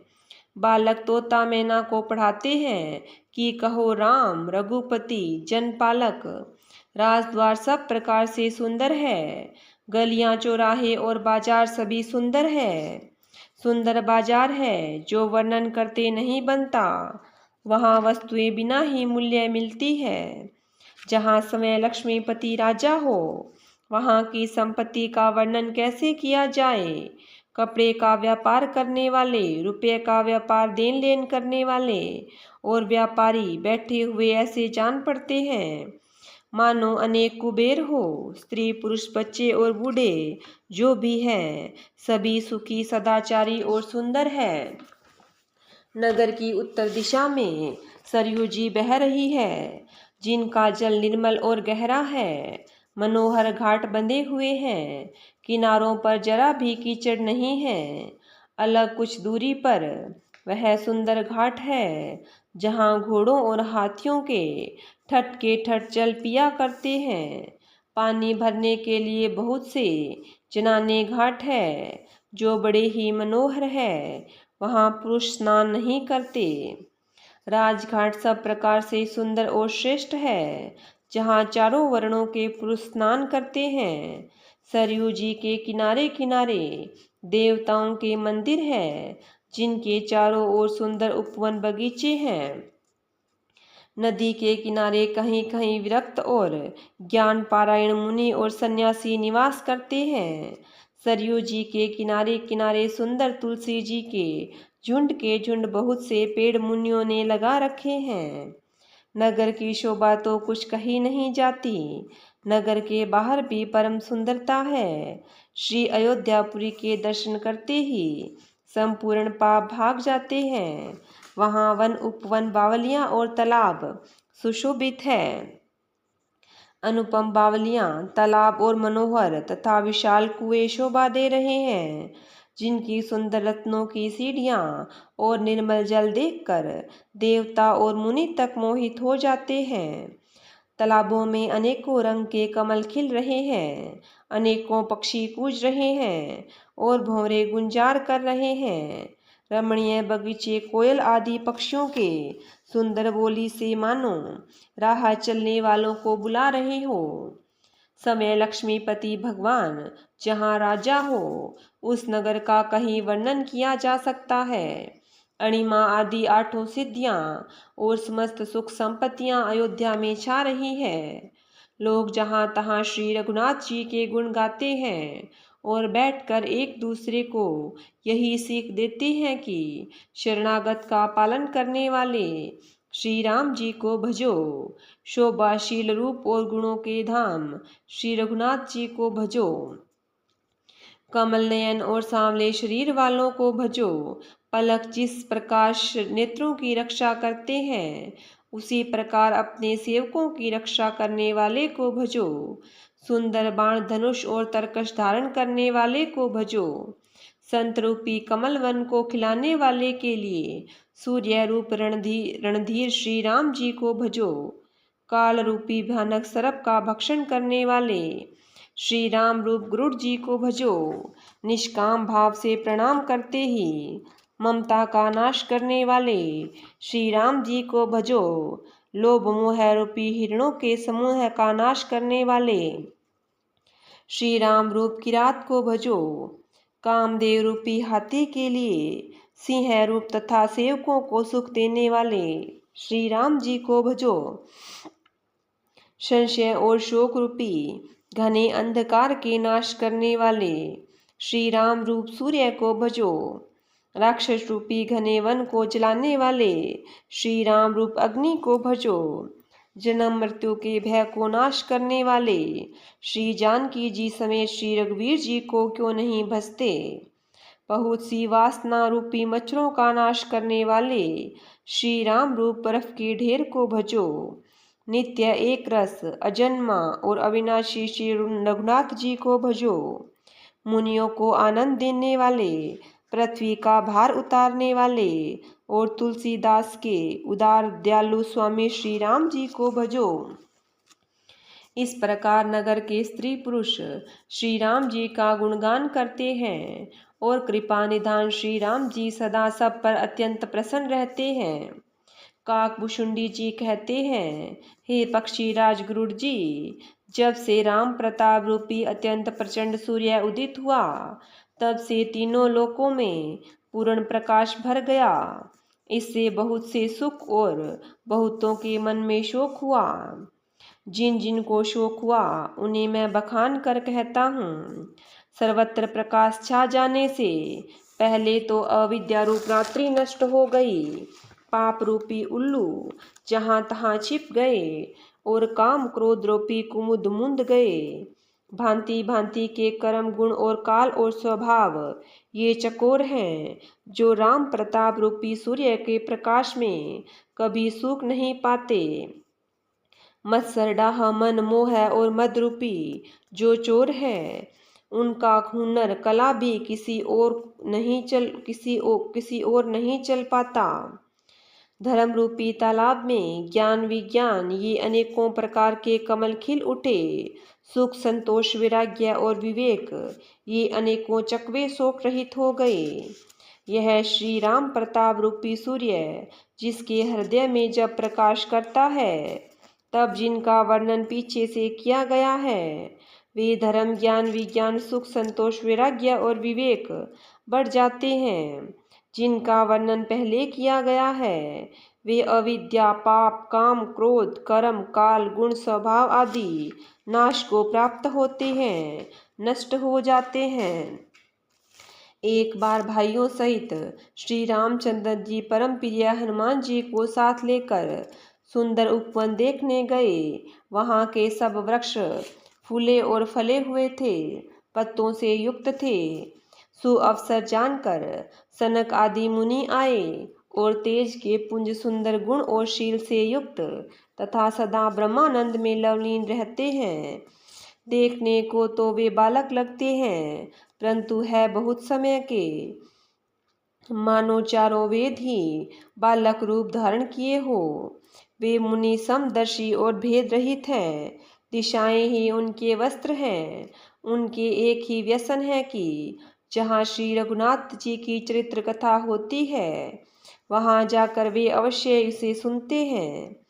शिव जी कहते हैं, हे भवानी, सनक आदि मुनि वहाँ गए, वहीं से चले आ रहे हैं जहाँ ज्ञानी मुनि श्रेष्ठ श्री अगस्त्य जी रहते हैं। श्रेष्ठ मुनि ने श्री राम जी की बहुत सी कथाएं वर्णन की थी, जो ज्ञान उत्पन्न करने में उसी प्रकार समर्थ है जैसे अरणी लकड़ी से अग्नि उत्पन्न होती है। सनक आदि मुनियों को आते देखकर श्री रामचंद्र जी ने हर्षित होकर दंडवत की और स्वागत कुशल पूछकर प्रभु ने उनके बैठने के लिए अपना पीताम्बर बिछा दिया। फिर हनुमान जी सहित तीनों भाइयों ने दंडवत की। सबको बड़ा सुख हुआ। मुनि श्री रघुनाथ जी की अतुलनीय छवि देखकर उसी में मग्न हो गए। वे मन को रोक न सके। वे जन्म मृत्यु के चक्कर से छुड़ाने वाले श्याम शरीर कमल नयन सुंदरता की धाम श्री राम जी को टकटकी लगाए देखते ही रह गए। पलक नहीं मारते और प्रभु हाथ जोड़े सिर नवा रहे हैं। उनकी प्रेम बहिल दशा देखकर उन्हीं की भांति श्री रघुनाथ जी के नेत्रों से भी प्रेमाश्रुओं का जल बहने लगा और शरीर पुलकित हो गया। तदंतर प्रभु ने हाथ पकड़कर श्रेष्ठ मुनियों को बैठाया और परम मनोहर वचन कहे। हे मुनीश्वरों सुनिए, आज मैं धन्य हूँ। आपके दर्शनों से ही सारे पाप नष्ट हो जाते हैं। बड़े ही भाग्य से सत्संग की प्राप्ति होती है, जिसे बिना ही परिश्रम जन्म मृत्यु का चक्र नष्ट हो जाता है। संत का संग मोक्ष भव बंधन से छूटने का और कामी का संग जन्म मृत्यु के बंधन में पड़ने का मार्ग है। संत कवि और पंडित तथा वेद पुराण आदि सभी सदग्रंथ ऐसा कहते हैं। प्रभु के वचन सुनकर चारों मुनि हर्षित होकर पुलकित शरीर से स्तुति करने लगे। हे भगवान, आपकी जय हो। आप अंत रहित, विकार रहित, पाप रहित, अनेक सब रूपों में प्रकट, एक अद्वितीय और करुणामय है। हे निर्गुण, आपकी जय हो। हे गुण के समुद्र, आपकी जय हो, जय हो। आप सुख के धाम, अत्यंत सुंदर और अति चतुर है। हे लक्ष्मीपति, आपकी जय हो। हे पृथ्वी के धारण करने वाले, आपकी जय हो। आप उपमा रहित, अजन्मा, अनादि और शोभा की खान है। आप ज्ञान के भंडार, स्वयं मान रहित और दूसरों को मान देने वाले हैं। वेद और पुराण आपका पावन सुंदर यश गाते हैं। आप तत्व के जानने वाले, की हुई सेवा को मानने वाले और अज्ञान का नाश करने वाले हैं। हे निरंजन, माया रहित, आपके अनेकों अनंत नाम हैं और कोई नाम नहीं है, अर्थात आप सब नामों से परे हैं। आप सर्वरूप है, सब में व्याप्त है और सबके हृदय रूपी घर में सदा निवास करते हैं। अतः आप हमारा परिपालन कीजिए। राग द्वेष, अनुकूलता प्रतिकूलता, जन्म मृत्यु आदि द्वंद्व, विपत्ति और जन्म मृत्यु के जाल को काट दीजिए। हे राम जी, आप हमारे हृदय में बसकर काम और मद का नाश कर दीजिए। आप ब्रह्मानंद स्वरूप, कृपा के धाम और मन की कामनाओं को परिपूर्ण करने वाले हैं। हे श्री राम जी, हमको अपनी अविचल प्रेमा भक्ति दीजिए। हे रघुनाथ जी, आप हमें अपने अत्यंत पवित्र करने वाली और तीनों प्रकार के तापों और जन्म मरण के क्लेशों का नाश करने वाली भक्ति दीजिए। हे शरणागतों की कामना पूर्ण करने के लिए कामधेनु और कल्प वृक्ष रूप प्रभु, प्रसन्न होकर हमें यही वर दीजिए। हे रघुनाथ जी, आप जन्म मृत्यु रूप समुद्र को सोखने के लिए अगस्त्य मुनि के समान हैं। आप सेवा करने में सुलभ है तथा सब सुखों को देने वाले हैं। हे दीन बंधु, मन से उत्पन्न दारुण दुखों का नाश कीजिए और हम में समदृष्टि का विस्तार कीजिए। आप विषयों की आशा, भय और ईर्ष्या आदि का निवारण करने वाले हैं तथा विनय, विवेक और वैराग्य के विस्तार करने वाले हैं। हे राजाओं के शिरोमणि एवं पृथ्वी के भूषण श्री राम जी, संस्कृति जन्म मृत्यु के प्रवाह रूपी नदी के लिए नौका रूप अपनी भक्ति प्रदान कीजिए। हे मुनियों के मन रूपी मानसरोवर में नित्य निवास करने वाले हंस, आपके चरण कमल ब्रह्मा जी और शिव जी द्वारा वंदित है। आप रघुकुल के केतु, वेद मर्यादा के रक्षक और काल कर्म स्वभाव और गुण रूप बंधनों के भक्षक नाशक हैं। आप तरन तारण, समय तरे हुए और दूसरों को तारने वाले तथा सब दोषों को हरने वाले हैं। तीनों लोकों के विभूषण आप ही तुलसीदास के स्वामी हैं। प्रेम सहित बार बार स्तुति करके और सिर नवाकर तथा अपना अत्यंत मन चाहा वर पाकर सनक आदि मुनि ब्रह्मलोक को गए। सनक आदि मुनि ब्रह्मलोक को चले गए। तब भाइयों ने श्री रामचंद्र जी के चरणों में सिर नवाया। सब भाई प्रभु से पूछते संकुचाते हैं, इसलिए सब हनुमान जी की ओर देख रहे हैं। वे प्रभु के श्रीमुख की वाणी सुनना चाहते हैं, जिसे सुनकर सारे भ्रमों का नाश हो जाता है। अंतर्यामी प्रभु सब जान गए और पूछने लगे, कहो हनुमान, क्या बात है? तब हनुमान जी ने हाथ जोड़कर बोले, हे दीन बंधु दयालु, सुनिए। हे नाथ, भरत जी कुछ पूछना चाहते हैं। पर प्रश्न करते मन में संकुचा रहे हैं। भगवान ने कहा, हनुमान, तुम तो मेरा स्वभाव जानते ही हो। भरत के और मेरे बीच में कोई भी अंतर्भेद नहीं है। प्रभु के वचन सुनकर भरत जी ने उनके चरण पकड़ लिए और कहा, हे नाथ, हे शरणागत के दुखों को हरने वाले, सुनिए। हे नाथ, न तो मुझे कुछ संदेह है और न स्वप्न में ही शोक है और न मोह है। हे कृपा और आनंद के समूह है, यह केवल आपकी ही कृपा का फल है। तथापि हे कृपा निधान, मैं आपसे एक धृष्टता करता हूँ।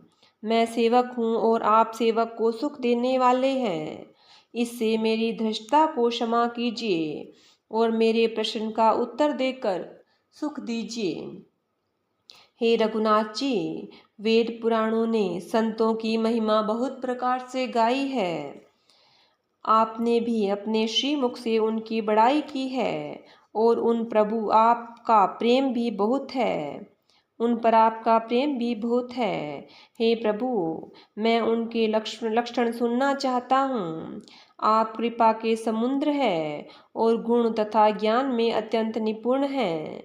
हे शरणागत का पालन करने वाले, संत और असंत के भेद अलग अलग करके मुझको समझा कर कहिए। श्री राम जी ने कहा, हे भाई, संतों के लक्षण असंख्य है जो वेद और पुराणों में प्रसिद्ध है। संत और असंतों की करनी ऐसी है जैसे कुल्हाड़ी और चंदन का आश्रय होता है। हे भाई सुनो, कुल्हाड़ी चंदन को काटती है क्योंकि उसका स्वभाव या काम ही वृक्षों को काटना है, किंतु चंदन अपने स्वभाववश अपना गुण देकर उसे काटने वाली कुल्हाड़ी को सुगंध से सुवासित कर देता है। इसी गुण के कारण चंदन देवताओं के सिर पर चढ़ता है और जगत को प्रिय हो रहा है, और कुल्हाड़ी के मुख को यह दंड मिलता है कि उसको आग में जलाकर फिर घन से पीटते हैं। संत विषयों में लंपट लिप्त नहीं होते, शील और सद्गुणों की खान होते हैं। उन्हें पराया दुख देखकर दुख और सुख देखकर सुख होता है। वे सब में सर्वत्र सब समय समता रखते हैं। उनके मन कोई उनका शत्रु नहीं है। वे मद से रहित और वैराग्यवान होते हैं तथा लोभ, क्रोध, हर्ष और भय का त्याग किए हुए रहते हैं। उनका चित्त बड़ा कोमल होता है। वे दीनों पर दया करते हैं तथा मन, वचन और कर्म से मेरी निष्कपट भक्ति करते हैं। सबको सम्मान देते हैं पर स्वयं रहित होते हैं। हे भरत, वे प्राणी संत जन मेरे प्राणों के समान हैं। उनको कोई कामना नहीं होती। वे मेरे नाम के परायण होते हैं। वे मेरे नाम के परायण होते हैं। शांति, वैराग्य, विनय और प्रसन्नता के घर होते हैं। उनमें शीतलता, सरलता, सबके प्रति मित्र भाव और ब्राह्मण के चरणों में प्रीति होती है जो धर्मों को उत्पन्न करने वाली है। हे तात, ये सब लक्षण जिसके हृदय में बसते हो उसको सदा सच्चा संत जानना। हे शम, मन के निग्रह, दम, इंद्रियों का निग्रह, नियम और नीति से कभी विचलित नहीं होते और मुख से कभी कठोर वचन नहीं बोलते, जिन्हें निंदा और स्तुति दोनों समान है, और मेरे चरण कमलों में जिनकी ममता है, वे गुणों के धाम और सुख की राशि संत जन मुझे प्राणों के समान प्रिय है। हे असंतो दुष्टों का स्वभाव सुनो। कभी भूल कर भी उनकी संगति नहीं करनी चाहिए। उनका संग सदा दुख देने वाला होता है। जैसे हरहाई बुरी जाति की गाय कपिला सीधी और दुधार गाय को अपने संग से नष्ट कर डालती है। दुष्टों के हृदय में बहुत अधिक संताप रहता है। वे पराई संपत्ति सुख देखकर सदा जलते रहते हैं। वे जहाँ कहीं दूसरे की निंदा सुन पाते हैं वहाँ ऐसे हर्षित होते हैं मानो रास्ते में पड़ी निधि खजाना पाली हो। वे काम, क्रोध, मद और लोभ के परायण तथा निर्दयी, कपटी, कुटिल और पापों के घर होते हैं। वे बिना ही कारण सब किसी से वैर किया करते हैं।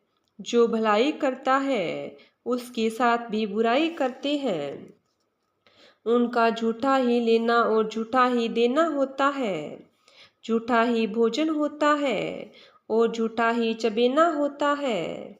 अर्थात वे लेन देन के व्यवहार में झूठ का आश्रय लेकर दूसरों का हक मार लेते हैं, अथवा झूठी डींग हाँका करते हैं कि हमने लाखों रुपए ले लिए, करोड़ों का दान कर दिया। इसी प्रकार खाते हैं चने की रोटी और कहते हैं खूब माल खाकर आए, और चबेना चबाकर रह जाते हैं और कहते हैं कि हमें बढ़िया भोजन से वैराग्य है, इत्यादि। मतलब यह कि वे सभी बातों में झूठ ही बोला करते हैं। जैसे मोर बहुत मीठा बोलता है, परंतु उसका हृदय ऐसा कठोर होता है कि वह महान विषैले सांपों को भी खा जाता है, वैसे ही वे भी ऊपर से मीठे वचन बोलते हैं, परंतु हृदय में बड़े ही निर्दयी होते हैं। वे दूसरों से द्रोह करते हैं और पराई स्त्री, पराये धन और पराई निंदा में आसक्त रहते हैं। वे पामर और पाप में मनुष्य, नर शरीर धारण किए हुए राक्षस ही हैं। लोभी उनका ओढ़ना, लोभी बिछोना होता है, अर्थात लोभी से वे सदा घिरे हुए रहते हैं। वे पशुओं के समान आहार और मैथुन में के ही परायण होते हैं। उन्हें यमपुर का भय नहीं लगता। यदि किसी की बड़ाई सुन पाते हैं तो वे ऐसी दुख भरी सांस लेते हैं मानो उन्हें जूड़ी आ गई हो, और जब किसी की विपत्ति देखते हैं तब ऐसे सुखी होते हैं मानो जगत भर के राजा हो गए हो। वे स्वार्थ परायण, परिवार वालों के विरोधी, काम और लोभ के कारण लंपट और अत्यंत क्रोधी होते हैं। वे माता पिता, गुरु और ब्राह्मण किसी को नहीं मानते। आप तो नष्ट हुए ही रहते हैं, साथ ही अपने संग से दूसरों को भी नष्ट करते हैं। मोहवश दूसरों से द्रोह करते हैं। उन्हें न संतों का संग अच्छा लगता है, न भगवान की कथा ही सुहाती है। वे अवगुणों के समुद्र, मंदबुद्धि, कामी, वेदों के निंदक और जबरदस्ती पराये धन के स्वामी होते हैं। वे दूसरों से द्रोह तो करते ही हैं, परंतु ब्राह्मण द्रोह विशेषता से करते हैं। उनके हृदय में दंभ और कपट भरा रहता है, परंतु वे ऊपर से सुंदर वेश धारण किए रहते हैं। ऐसे नीच और दुष्ट मनुष्य सत्ययुग और त्रेता युग में ही नहीं होते, द्वापर में थोड़े से होंगे और कलयुग में तो इनके झुंड के झुंड होंगे। हे भाई, दूसरों की भलाई के समान कोई धर्म नहीं है और दूसरों को दुख पहुंचाने के समान कोई पाप नहीं है।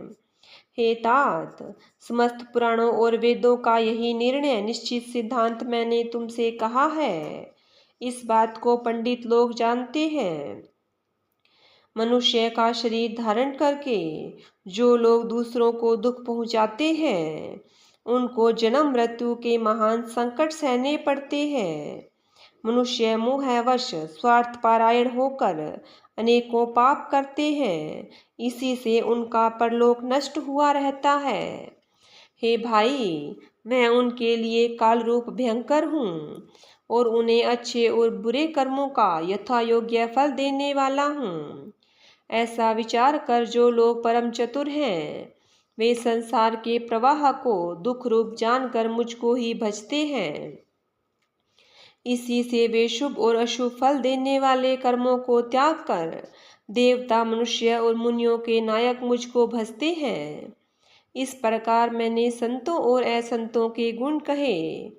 जिन लोगों ने उन गुणों को समझ रखा है, वे जन्म मरण के चक्कर में नहीं पड़ते। हे तात, सुनो, माया से रचे हुए अनेक सब गुण और दोष हैं, इनकी कोई वास्तविक सत्ता नहीं है।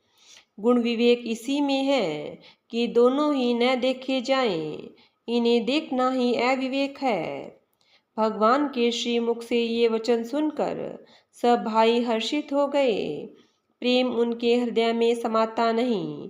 वे बार बार बड़ी विनती करते हैं। विशेषकर हनुमान जी के हृदय में अपार हर्ष है।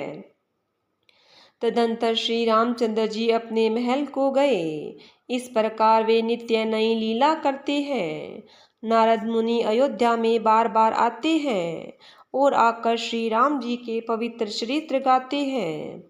मुनि यहाँ से नित्य नए नए चरित्र देख कर जाते हैं और ब्रह्मलोक में जाकर सब कथा कहते हैं। ब्रह्मा जी सुनकर अत्यंत सुख मानते हैं और कहते हैं, हे तात, बार बार श्री राम जी के गुणों का गान करो। सनक आदि मुनि नारद जी की सराहना करते हैं। यद्यपि वे सनक आदि मुनि ब्रह्मनिष्ठ है, परंतु श्री राम जी का गुणगान सुनकर वे भी अपनी ब्रह्म समाधि को भूल जाते हैं और आदर पूर्वक उसे सुनते हैं। वे राम कथा सुनने के श्रेष्ठ अधिकारी हैं। सनक आदि मुनि जैसे जीवन मुक्त और ब्रह्मनिष्ठ पुरुष भी ध्यान ब्रह्म समाधि छोड़कर श्री राम जी के चरित्र सुनते हैं। यह जानकर भी श्री हरि की कथा से प्रेम नहीं करते। उनके हृदय में सचमुच ही पत्थर के समान है।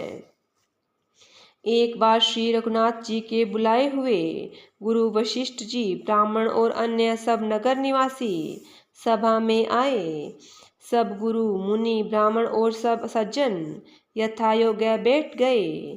तब भक्तों के जन्म मरण को मिटाने वाले श्री राम जी वचन बोले, हे समस्त नगर निवासियों, मेरी बात सुनिए। यह बात मैं हृदय में कुछ ममता लाकर नहीं कहता हूँ, न अनिति की बात कहता हूँ और न इसमें कुछ प्रभुता ही है। इसलिए संकोच और भय छोड़कर ध्यान देकर मेरी बातों को सुन लो और फिर यदि तुम्हें अच्छी लगे तो उसके अनुसार करो। वही मेरा सेवक है और वही प्रियतम है जो मेरी आज्ञा माने। हे भाई, यदि मैं कुछ अनिति की बात कहूँ तो भय भुलाकर मुझे रोक देना। बड़े भाई से यह मनुष्य शरीर मिला है। सब ग्रंथों ने यही कहा है कि यह शरीर देवताओं को भी दुर्लभ है। यह साधन का धाम और मोक्ष का दरवाजा है।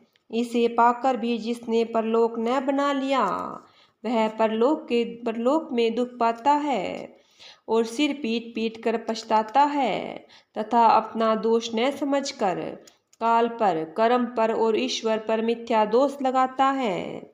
हे भाई, इस शरीर के प्राप्त होने का फल विषय भोग नहीं है। इस जगत के भोगों की तो बात ही क्या, स्वर्ग का भोग भी बहुत थोड़ा है और अंत में दुख देने वाला है। अतः जो लोग मनुष्य शरीर पाकर विषयों में मन लगा लेते हैं वे मूर्ख अमृत को बदलकर विष ले लेते हैं। जो पारसमणि को खोकर बदले में घूंघची ले लेता है उसको कभी कोई भला बुद्धिमान नहीं कहता। वह अविनाशी जीव 4 खानों और 84 लाख योनियों में चक्कर लगाता है। माया की प्रेरणा से काल, कर्म, स्वभाव और गुण से घिरा हुआ, इनके वश में हुआ वह सदा भटकता रहता है। बिना ही कारण स्नेह करने वाले ईश्वर कभी विरले ही दया करके इसे मनुष्य का शरीर देते हैं। यह मनुष्य शरीर भवसागर से तारने के लिए जहाज है। मेरी कृपा ही अनुकूल वायु है। सतगुरु इसके मजबूत जहाज के कर्णधार खेने वाले हैं। इस प्रकार दुर्लभ कठिनता से मिलने वाले साधन सुलभ होकर भगवत कृपा से सहज ही उसे प्राप्त हो गई है। जो मनुष्य ऐसे साधन पाकर भी भवसागर से न तरे वह कृतघ्न और मंद बुद्धि है और आत्महत्या करने वाले की गति को प्राप्त होता है। यदि परलोक में और जहाँ दोनों जगह सुख चाहते हो तो मेरे वचन सुनकर उन्हें हृदय में दृढ़ता से पकड़ रखो। हे भाई, यह मेरी भक्ति का मार्ग सुलभ और सुखदायक है। पुराणों और वेदों ने इसे गाया है। ज्ञान दुर्गम है और इसकी प्राप्ति में अनेकों विघ्न हैं। उसका साधन कठिन और उसमें मन के लिए आधार नहीं है। बहुत कष्ट करने पर कोई उसे पा भी लेता है तो वह भी भक्ति रहित होने से मुझको प्रिय नहीं होता। भक्ति स्वतंत्र है और सब सुखों की खान है, परंतु सत्संग संतों का संग के बिना प्राणी इसे नहीं पा सकते और पुण्य समूह के बिना संत मिलते नहीं। सत्संगति ही संस्कृति जन्म मृत्यु के चक्र का अंत करती है। जगत में पुण्य एक ही है, उसके समान दूसरा नहीं। वह है मन कर्म और वचन से ब्राह्मणों के चरणों की पूजा करना। जो कपट का त्याग करके ब्राह्मणों की सेवा करता है उस पर मुनि और देवता प्रसन्न रहते हैं। और भी एक गुप्त मत है, मैं उसे सबसे हाथ जोड़कर कहता हूँ कि शंकर जी के भजन के बिना मनुष्य मेरी भक्ति नहीं पाता। कहो तो भक्ति मार्ग में कौन सा परिश्रम है? इसमें न योग की आवश्यकता है, न यज्ञ जप तप और उपवास की। यहाँ इतना ही आवश्यक है कि सरल स्वभाव हो, मन में कुटिलता न हो और जो कुछ मिले उसी में सदा संतोष रखे। मेरा दास कहलाकर यदि कोई मनुष्यों की आशा करता है तो तुम ही कहो उसका क्या विश्वास है, अर्थात उसकी मुझ पर आस्था बहुत ही निर्बल है। बहुत बात बढ़ाकर क्या कहूँ? हे भाइयों, मैं तो इसी आचरण के वश में हूँ। न किसी से वैर करे, न लड़ाई झगड़ा करे, न आशा रखे, न भय ही करे। उसके लिए सभी दिशाएं सदा सुखमयी है। जो कोई भी आरंभ फल की इच्छा से कर्म नहीं करता, जिसका कोई अपना घर नहीं है, जो मानहीन पापहीन और क्रोधहीन है, जो भक्ति करने में निपुण और विज्ञानवान है, संत जनों के सत्संग से जिसे सदा प्रेम है, जिसके मन में सब विषय यहाँ तक कि स्वर्ग और मुक्ति तक भक्ति के सामने तृण के समान है, जो भक्ति के पक्ष में हट करता है पर दूसरे के मत का खंडन करने की मूर्खता नहीं करता, तथा जिससे सब कुतर्कों को दूर कर दिया है, जो मेरे गुण समूहों के और मेरे नाम के परायण हैं एवं ममता मद और मोह से रहित है, उसका सुख वही जानता है जो परमात्मा रूप परमानंद राशि को प्राप्त है। श्री रामचंद्र जी के अमृत के समान वचन सुनकर सबने कृपा धाम के चरण पकड़ लिए और कहा, हे कृपा निधान, आप हमारे माता पिता गुरु भाई सब कुछ हैं और प्राणों से भी अधिक प्रिय हैं। हे शरणागत के दुख को हरने वाले राम जी, आप ही हमारे शरीर धन घर द्वार और सभी प्रकार से हित करने वाले हैं। ऐसी शिक्षा आपके अतिरिक्त कोई नहीं दे सकता। माता पिता हितैषी हैं और शिक्षा भी देते हैं, परंतु वे भी स्वार्थपरायण हैं, इसलिए ऐसी परम हितकारी शिक्षा नहीं देते। हे असुरों के शत्रु, जगत में बिना हेतु के निस्वार्थ उपकार करने वाले तो दो ही हैं, एक आप, दूसरे आपके सेवक। जगत में शेष सभी स्वार्थ के मित्र हैं। हे प्रभु, उनमें स्वप्न में भी परमार्थ का भाव नहीं है। सबके प्रेम रस में सने हुए वचन सुनकर श्री रघुनाथ जी हृदय में हर्षित हुए। फिर आज्ञा पाकर सब प्रभु की सुंदर बातचीत का वर्णन करते हुए अपने अपने घर गए। शिव जी कहते हैं, हे उमा, अयोध्या में रहने वाले पुरुष और स्त्री सभी कृतार्थ स्वरूप हैं। जहाँ सच्चिदानंद घन ब्रह्म श्री रघुनाथ जी राजा हैं। एक बार मुनि वशिष्ठ जी वहाँ आए, जहाँ सुंदर सुख के धाम श्री राम जी थे। श्री रघुनाथ जी ने उनका बहुत ही आदर सत्कार किया और उनके चरण धोकर चरणामृत लिया। मुनि ने हाथ जोड़कर कहा, हे कृपा सागर श्री राम जी, मेरी कुछ विनती सुनिए। आपके आचरणों को देख देख कर मेरे हृदय में अपार भ्रम होता है। हे भगवान, आपकी महिमा की सीमा नहीं है, उसे वेद भी नहीं जानते, फिर मैं किस प्रकार कह सकता हूँ। पुरोहित का कर्म पेशा बहुत ही नीचा है। वेद, पुराण और स्मृति सभी इनकी निंदा करते हैं। जब मैं उसे सूर्यवंश का पुरोहिती का काम नहीं लेता था, तब ब्रह्मा जी ने मुझे कहा था, हे पुत्र, इससे तुमको आगे चलकर बहुत लाभ होगा। समय ब्रह्म परमात्मा मनुष्य रूप धारण कर रघुकुल के भूषण राजा होंगे। तब मैंने हृदय में विचार किया कि जिसके लिए योग, यज्ञ, व्रत और दान किए जाते हैं, उसे मैं इसी कर्म में पा जाऊंगा। तब तो इसके समान दूसरा कोई धर्म ही नहीं है। जप, तप, नियम, योग अपने अपने धर्म और श्रुतियों से उत्पन्न बहुत से शुभ कर्म, ज्ञान, दया, दम, तीर्थ स्थान आदि, जहाँ तक वेद और संत जनों के धर्म कहे, उनके करने का, तथा हे प्रभु, अनेक तंत्र, वेद और पुराणों के पढ़ने और सुनने का सर्वोत्तम फल एक ही है, और सब साधनों का भी यही सुंदर फल है कि आपके चरण कमलों में सदा सर्वदा प्रेम हो। मैल से धोने से क्या मैल छूटता है? जल से मथने से भी क्या कोई घी पा सकता है? उसी प्रकार हे रघुनाथ जी, प्रेम भक्ति रूपी निर्मल जल के बिना अंतःकरण का मल कभी नहीं जाता। वही सर्वज्ञ है, वही तत्वज्ञ है और पंडित है, वही गुणों का घर और अखंड विज्ञानवान है, वही चतुर और सब सुलक्षणों से युक्त है, जिसका आपके चरण कमलों में प्रेम है। हे नाथ, हे श्री राम जी, मैं आपसे एक वर मांगता हूँ, कृपा करके दीजिए। प्रभु, आपके चरण कमलों में मेरा जन्म जन्मांतर में प्रेम कभी न घटे। ऐसा कहकर मुनि वशिष्ठ जी घर आए। वे कृपा सागर श्री राम जी के मन को बहुत ही अच्छे लगे। तदंतर सेवकों को सुख देने वाले श्री राम जी ने हनुमान जी तथा भरत जी आदि भाइयों को साथ लिया और फिर कृपालु श्री राम जी नगर के बाहर गए और वहां उन्होंने हाथी, रथ, घोड़े मंगवाए। उन्हें देखकर कृपा करके प्रभु ने सबकी सराहना की और उनको जिस जिसने चाहा उसको उचित जान कर दिया।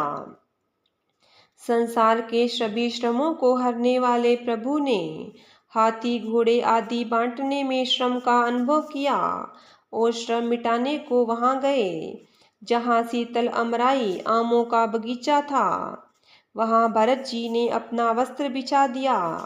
प्रभु उस पर बैठ गए और सब भाई उसकी सेवा करने लगे। उस समय पवन पुत्र हनुमान जी पंखा करने लगे। उनका शरीर पुलकित हो गया और नेत्रों में प्रेमा अश्रुओं का जल भर आया। शिव जी कहने लगे, हे गिरिजे, हनुमान जी के समान न तो कोई बड़भागी है, न कोई श्री राम जी के चरणों का प्रेमी ही है, जिनके प्रेम और सेवा की समय प्रभु ने अपने श्री मुख से बार बार बड़ाई की है। उसी अवसर पर नारद मुनि हाथ में वीणा लिए हुए आए। श्री राम जी की सुंदर और नित्य नवीन रहने वाली कीर्ति गाने लगे। कृपा पूर्वक देख लेने मात्र से शोक के छुड़ाने वाले हे कमल नयन, मेरी ओर देखिए, मुझ पर भी कृपा दृष्टि कीजिए। हे हरि, आप नील के समान श्याम वर्ण और कामदेव के शत्रु महादेव जी के हृदय कमल के मकरंद प्रेम रस के पान करने वाले भ्रमर है। आप राक्षसों की सेना के बल को तोड़ने वाले हैं, मुनियों और संत जनों को आनंद देने वाले और पापों का नाश करने वाले हैं। ब्राह्मण रूपी खेती के लिए आप नए मेघ समूह हैं और शरणहीनों को शरण देने वाले और दीन जनों को अपने आश्रय में ग्रहण करने वाले हैं। अपने बाहुबल से पृथ्वी के बड़े भारी बोझ को नष्ट करने वाले, खरदूषण और विराट के वध करने में कुशल, रावण के शत्रु, आनंद स्वरूप, राजाओं में श्रेष्ठ और दशरथ जी के कुल रूपी कुमुदनी के चंद्रमा श्री राम जी, आपकी जय हो। आपका सुंदर यश पुराणों, वेदों और तंत्र आदि शास्त्रों ने प्रकट किया है। देवता, मुनि और संतों के समुदाय उसे गाते हैं। आप करुणा करने वाले और झूठे मत का नाश करने वाले हैं। सब प्रकार से कुशल निपुण श्री अयोध्या जी के भूषण ही हैं। आपका नाम कलयुग के पापों को मत डालने वाला और ममता को मारने वाला है। हे तुलसीदास के प्रभु, शरणागत की रक्षा कीजिए। श्री रामचंद्र जी के गुण समूहों का प्रेम पूर्वक वर्णन करके मुनि नारद जी शोभा के समुद्र प्रभु को हृदय में धरकर जहाँ ब्रह्मलोक है वहाँ चले गए। शिव जी कहते हैं, हे गिरिजे सुनो, मैंने यह उज्जवल कथा जैसी मेरी बुद्धि थी वैसी पूरी कह डाली। श्री राम जी के चरित्र 100 करोड़ अथवा अपार है। श्रुति और शारदा भी इनका वर्णन नहीं कर सकते। भगवान श्री राम अनंत है, उनके गुण अनंत है, जन्म कर्म और नाम भी अनंत है। जल की बूंदें और पृथ्वी के रजकण चाहे गिने जा सकते हो, पर श्री रघुनाथ जी के चरित्र वर्णन करने से नहीं चूकते। यह पवित्र कथा भगवान के परम पद को देने वाली है। इसके सुनने से अविचल भक्ति प्राप्त होती है। हे उमा, मैंने वह सब सुंदर कथा कही जो काकभुशुंडी जी ने गरुड़ जी को सुनाई थी। मैंने श्री राम जी के कुछ थोड़े से गुण बखान कर कहे हैं। हे भवानी, सो कहो, अब और क्या कहूँ। श्री राम जी की मंगलमयी कथा सुनकर पार्वती जी हर्षित हुई और अत्यंत विनम्र और कोमल वाणी बोली, हे त्रिपुरारी, मैं धन्य हूँ, धन्य हूँ, धन्य धन्य हूँ, जो मैंने जन्म मृत्यु के भय को हरण करने वाले श्री राम जी के गुण चरित्र सुने। हे कृपाधाम, अब आपकी कृपा से मैं कृतकृत्य हो गई। अब मुझे मोह नहीं रह गया। हे प्रभु, हे सच्चिदानंद घन प्रभु श्री राम जी के प्रताप को मैं जान गई।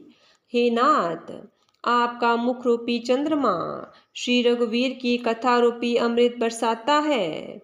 हे मति धीर, मेरा मन कर्ण पुटों से उसे पीकर तृप्त नहीं होता। श्री राम जी के चरित्र सुनते सुनते जो तृप्त हो जाते हैं, बस कर देते हैं, उन्होंने तो उसका विशेष रस जाना ही नहीं। जो जीवन मुक्त महामुनि हैं, वे भी भगवान के गुण निरंतर सुनते रहते हैं। जो संसार रूपी सागर का पार पाना चाहते हैं, उसके लिए तो श्री राम जी की कथा दृढ़ नौका के समान है। श्री हरि के गुण समूह है तो विषयी लोगों के लिए भी कानों को सुख देने वाले और मन को आनंद देने वाले हैं। जगत में कान वाला ऐसा कौन है जिसे श्री रघुनाथ जी के चरित्र न सुहाते हो। जिन्हें श्री रघुनाथ जी की कथा नहीं सुहाती, वे मूर्ख जीव तो अपनी आत्मा की हत्या करने वाले हैं। हे नाथ, आपने श्री रामचरितमानस का गान किया, उसे सुनकर मैंने अपार सुख पाया। आपने जो यह कहा कि यह सुंदर कथा काकभुशुंडी जी ने गरुड़ जी से कही थी, सो कोए का शरीर पाकर भी काकभुशुंडी जी वैराग्य, ज्ञान और विज्ञान में दृढ़ है। उनका श्री राम जी के चरणों में अत्यंत प्रेम है और उन्हें श्री रघुनाथ जी की भक्ति भी प्राप्त है। इस बात का मुझे परम संदेह हो रहा है। हे त्रिपुरारी, सुनिए, हजारों मनुष्यों में कोई एक धर्म का व्रत धारण करने वाला होता है और करोड़ों धर्मात्माओं में कोई एक विषय से विमुख, विषयों का त्यागी और वैराग्य परायण होता है। श्रुति कहती है कि करोड़ों विरक्तों में कोई एक यथार्थ ज्ञान को प्राप्त करता है और करोड़ों ज्ञानियों में कोई एक ही जीवन मुक्त होता है। जगत में कोई विरला ही ऐसा जीवन मुक्त होगा। हजारों जीवन मुक्तों में भी सब सुखों की खान ब्रह्म में लीन विज्ञानमान पुरुष और भी दुर्लभ है। धर्मात्मा वैराग्यवान ज्ञानी जीवन मुक्त और ब्रह्मलीन इन सभी में ही हे देवादिदेव महादेव वह प्राणी अत्यंत दुर्लभ है जो मद और माया से रहित होकर श्री राम जी की भक्ति के पारायण हो। हे विश्वनाथ ऐसी दुर्लभ हरि भक्ति को कौवा कैसे पा गया, मुझे समझा कर कहिए। हे नाथ कहिए ऐसे श्री राम पारायण ज्ञान निरत गुणधाम और धीर बुद्धि भुशुंडी जी ने कौवे का शरीर किस कारण पाया। हे कृपालु बताइए उस कौवे ने प्रभु का यह पवित्र और सुंदर चरित्र कहाँ पाया। और हे कामदेव के शत्रु यह भी बताइए कि आपने किस प्रकार सुना, मुझे बड़ा भारी कौतूहल हो रहा है। गुरुड़ जी तो महान ज्ञानी सद्गुणों की राशि श्री हरि के सेवक और उनके अत्यंत निकट रहने वाले उनके वाहन ही हैं। उन्होंने मुनियों के समूह को छोड़कर कौवे से जाकर हरि कथा किस प्रकार सुनी, कहिए।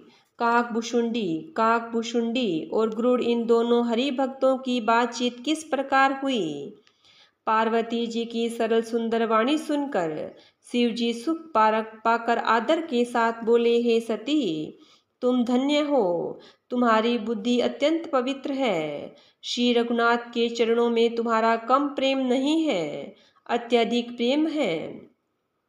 अब वह परम पवित्र इतिहास सुनो जिसे सुनने से सारे लोक के भ्रम का नाश हो जाता है तथा श्री राम जी के चरणों में विश्वास उत्पन्न होता है और मनुष्य बिना ही परिश्रम संसार रूपी समुद्र से तर जाता है। पक्षीराज गरुड़ जी ने भी जाकर काक भुशुंडी जी से प्राय ऐसे ही प्रश्न किए। हे उमा मैं वह सब आदर सहित कहूँगा, तुम मन लगाकर सुनो। मैंने जिस प्रकार वह जन्म मृत्यु से छुड़ाने वाली कथा सुनी, हे सुमुखी हे सुलोचनी वह प्रसंग सुनो। पहले तुम्हारा अवतार दक्ष के घर में हुआ था, तुम्हारा नाम सती था। दक्ष के यज्ञ में तुम्हारा अपमान हुआ, तब तुमने अत्यंत क्रोध करके प्राण त्याग दिए थे और फिर सेवकों ने यज्ञ विध्वंस कर दिया था। वह सारा प्रसंग तुम जानती ही हो। तब मेरे मन में बड़ा सोच हुआ और हे प्रिय मैं तुम्हारे वियोग से दुखी हो गया। मैं विरक्त भाव से सुंदर वन पृथ्वी नदी और तालाबों का कौतुक दृश्य देखता फिरता था। सुमेरु पर्वत की उत्तर दिशा में और भी दूर एक बहुत ही सुंदर नील पर्वत है, उसके सुंदर स्वर्णमय शिखर है।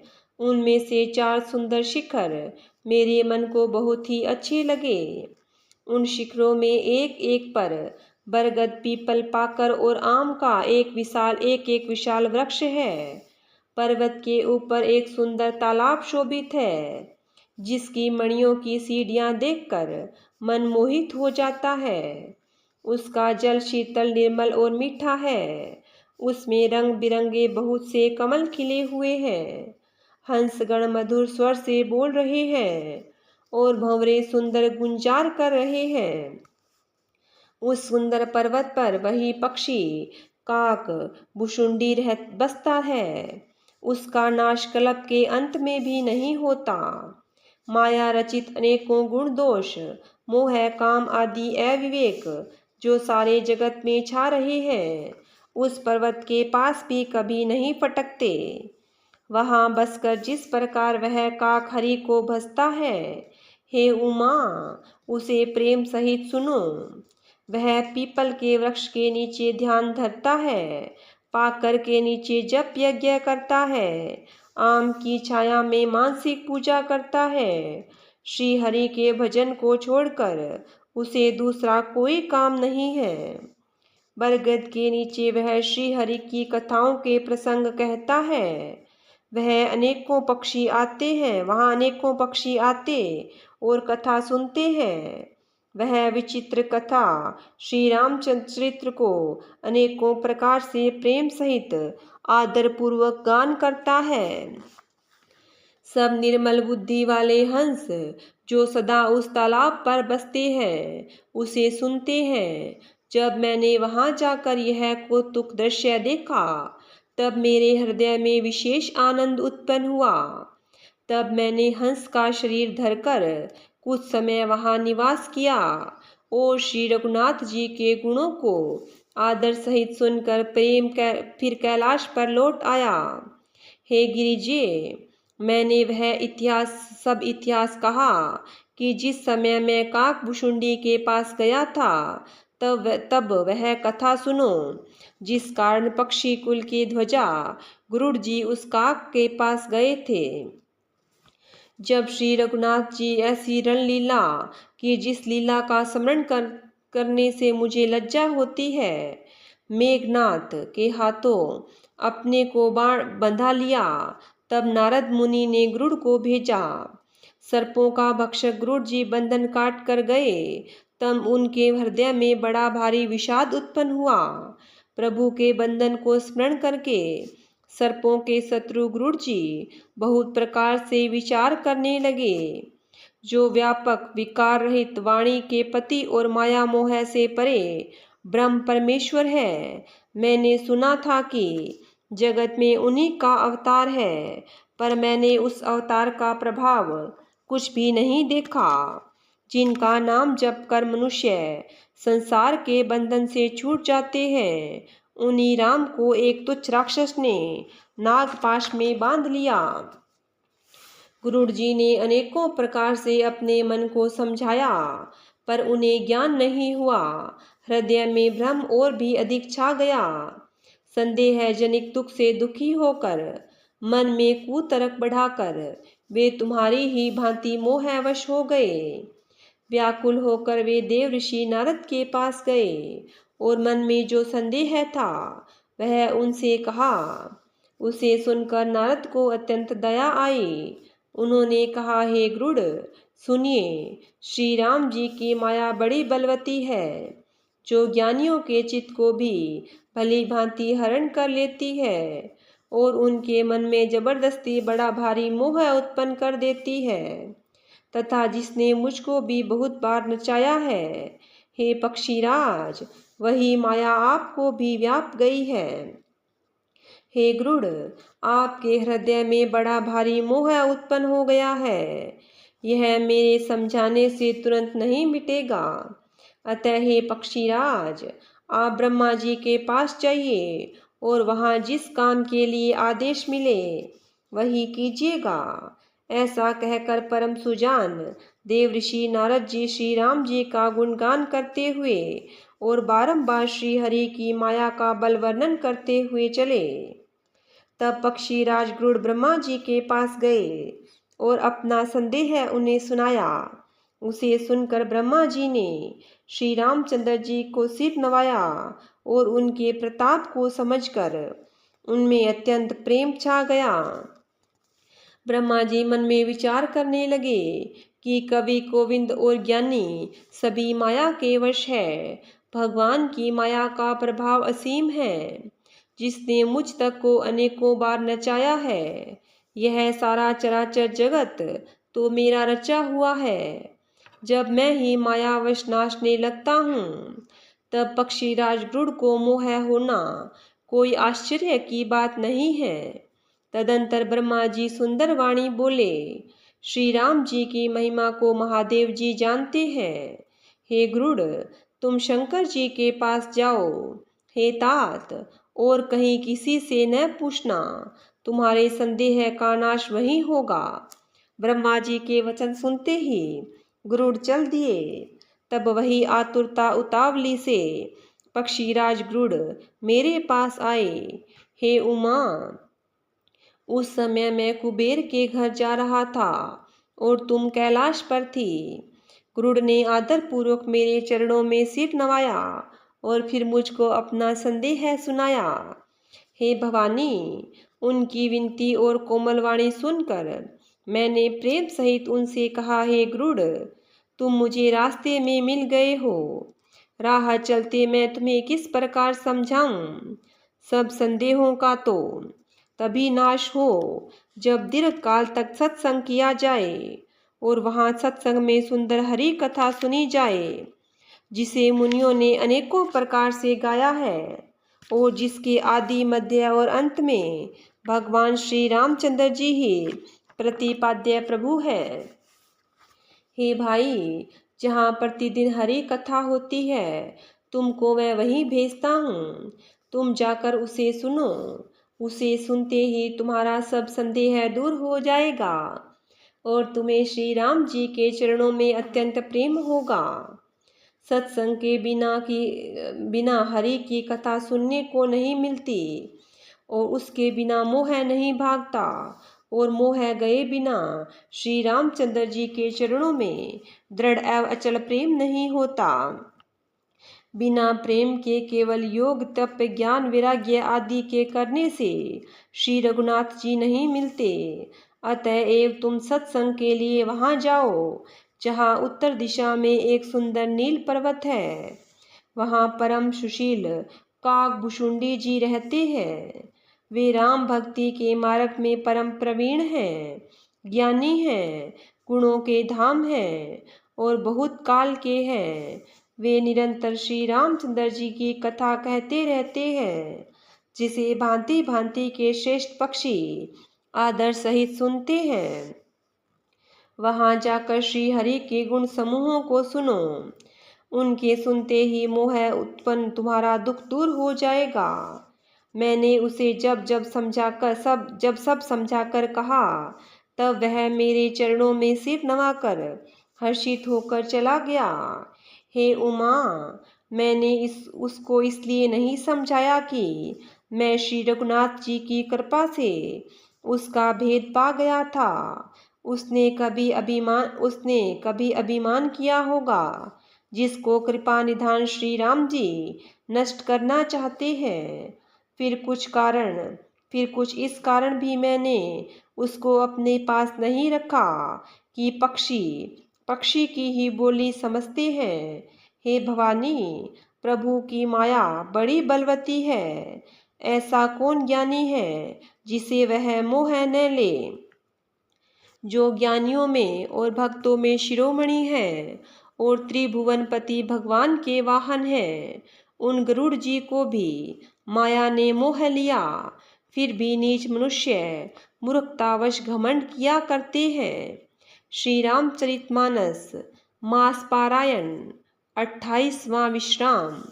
बोलिए सियावर रामचंद्र भगवान की जय हो।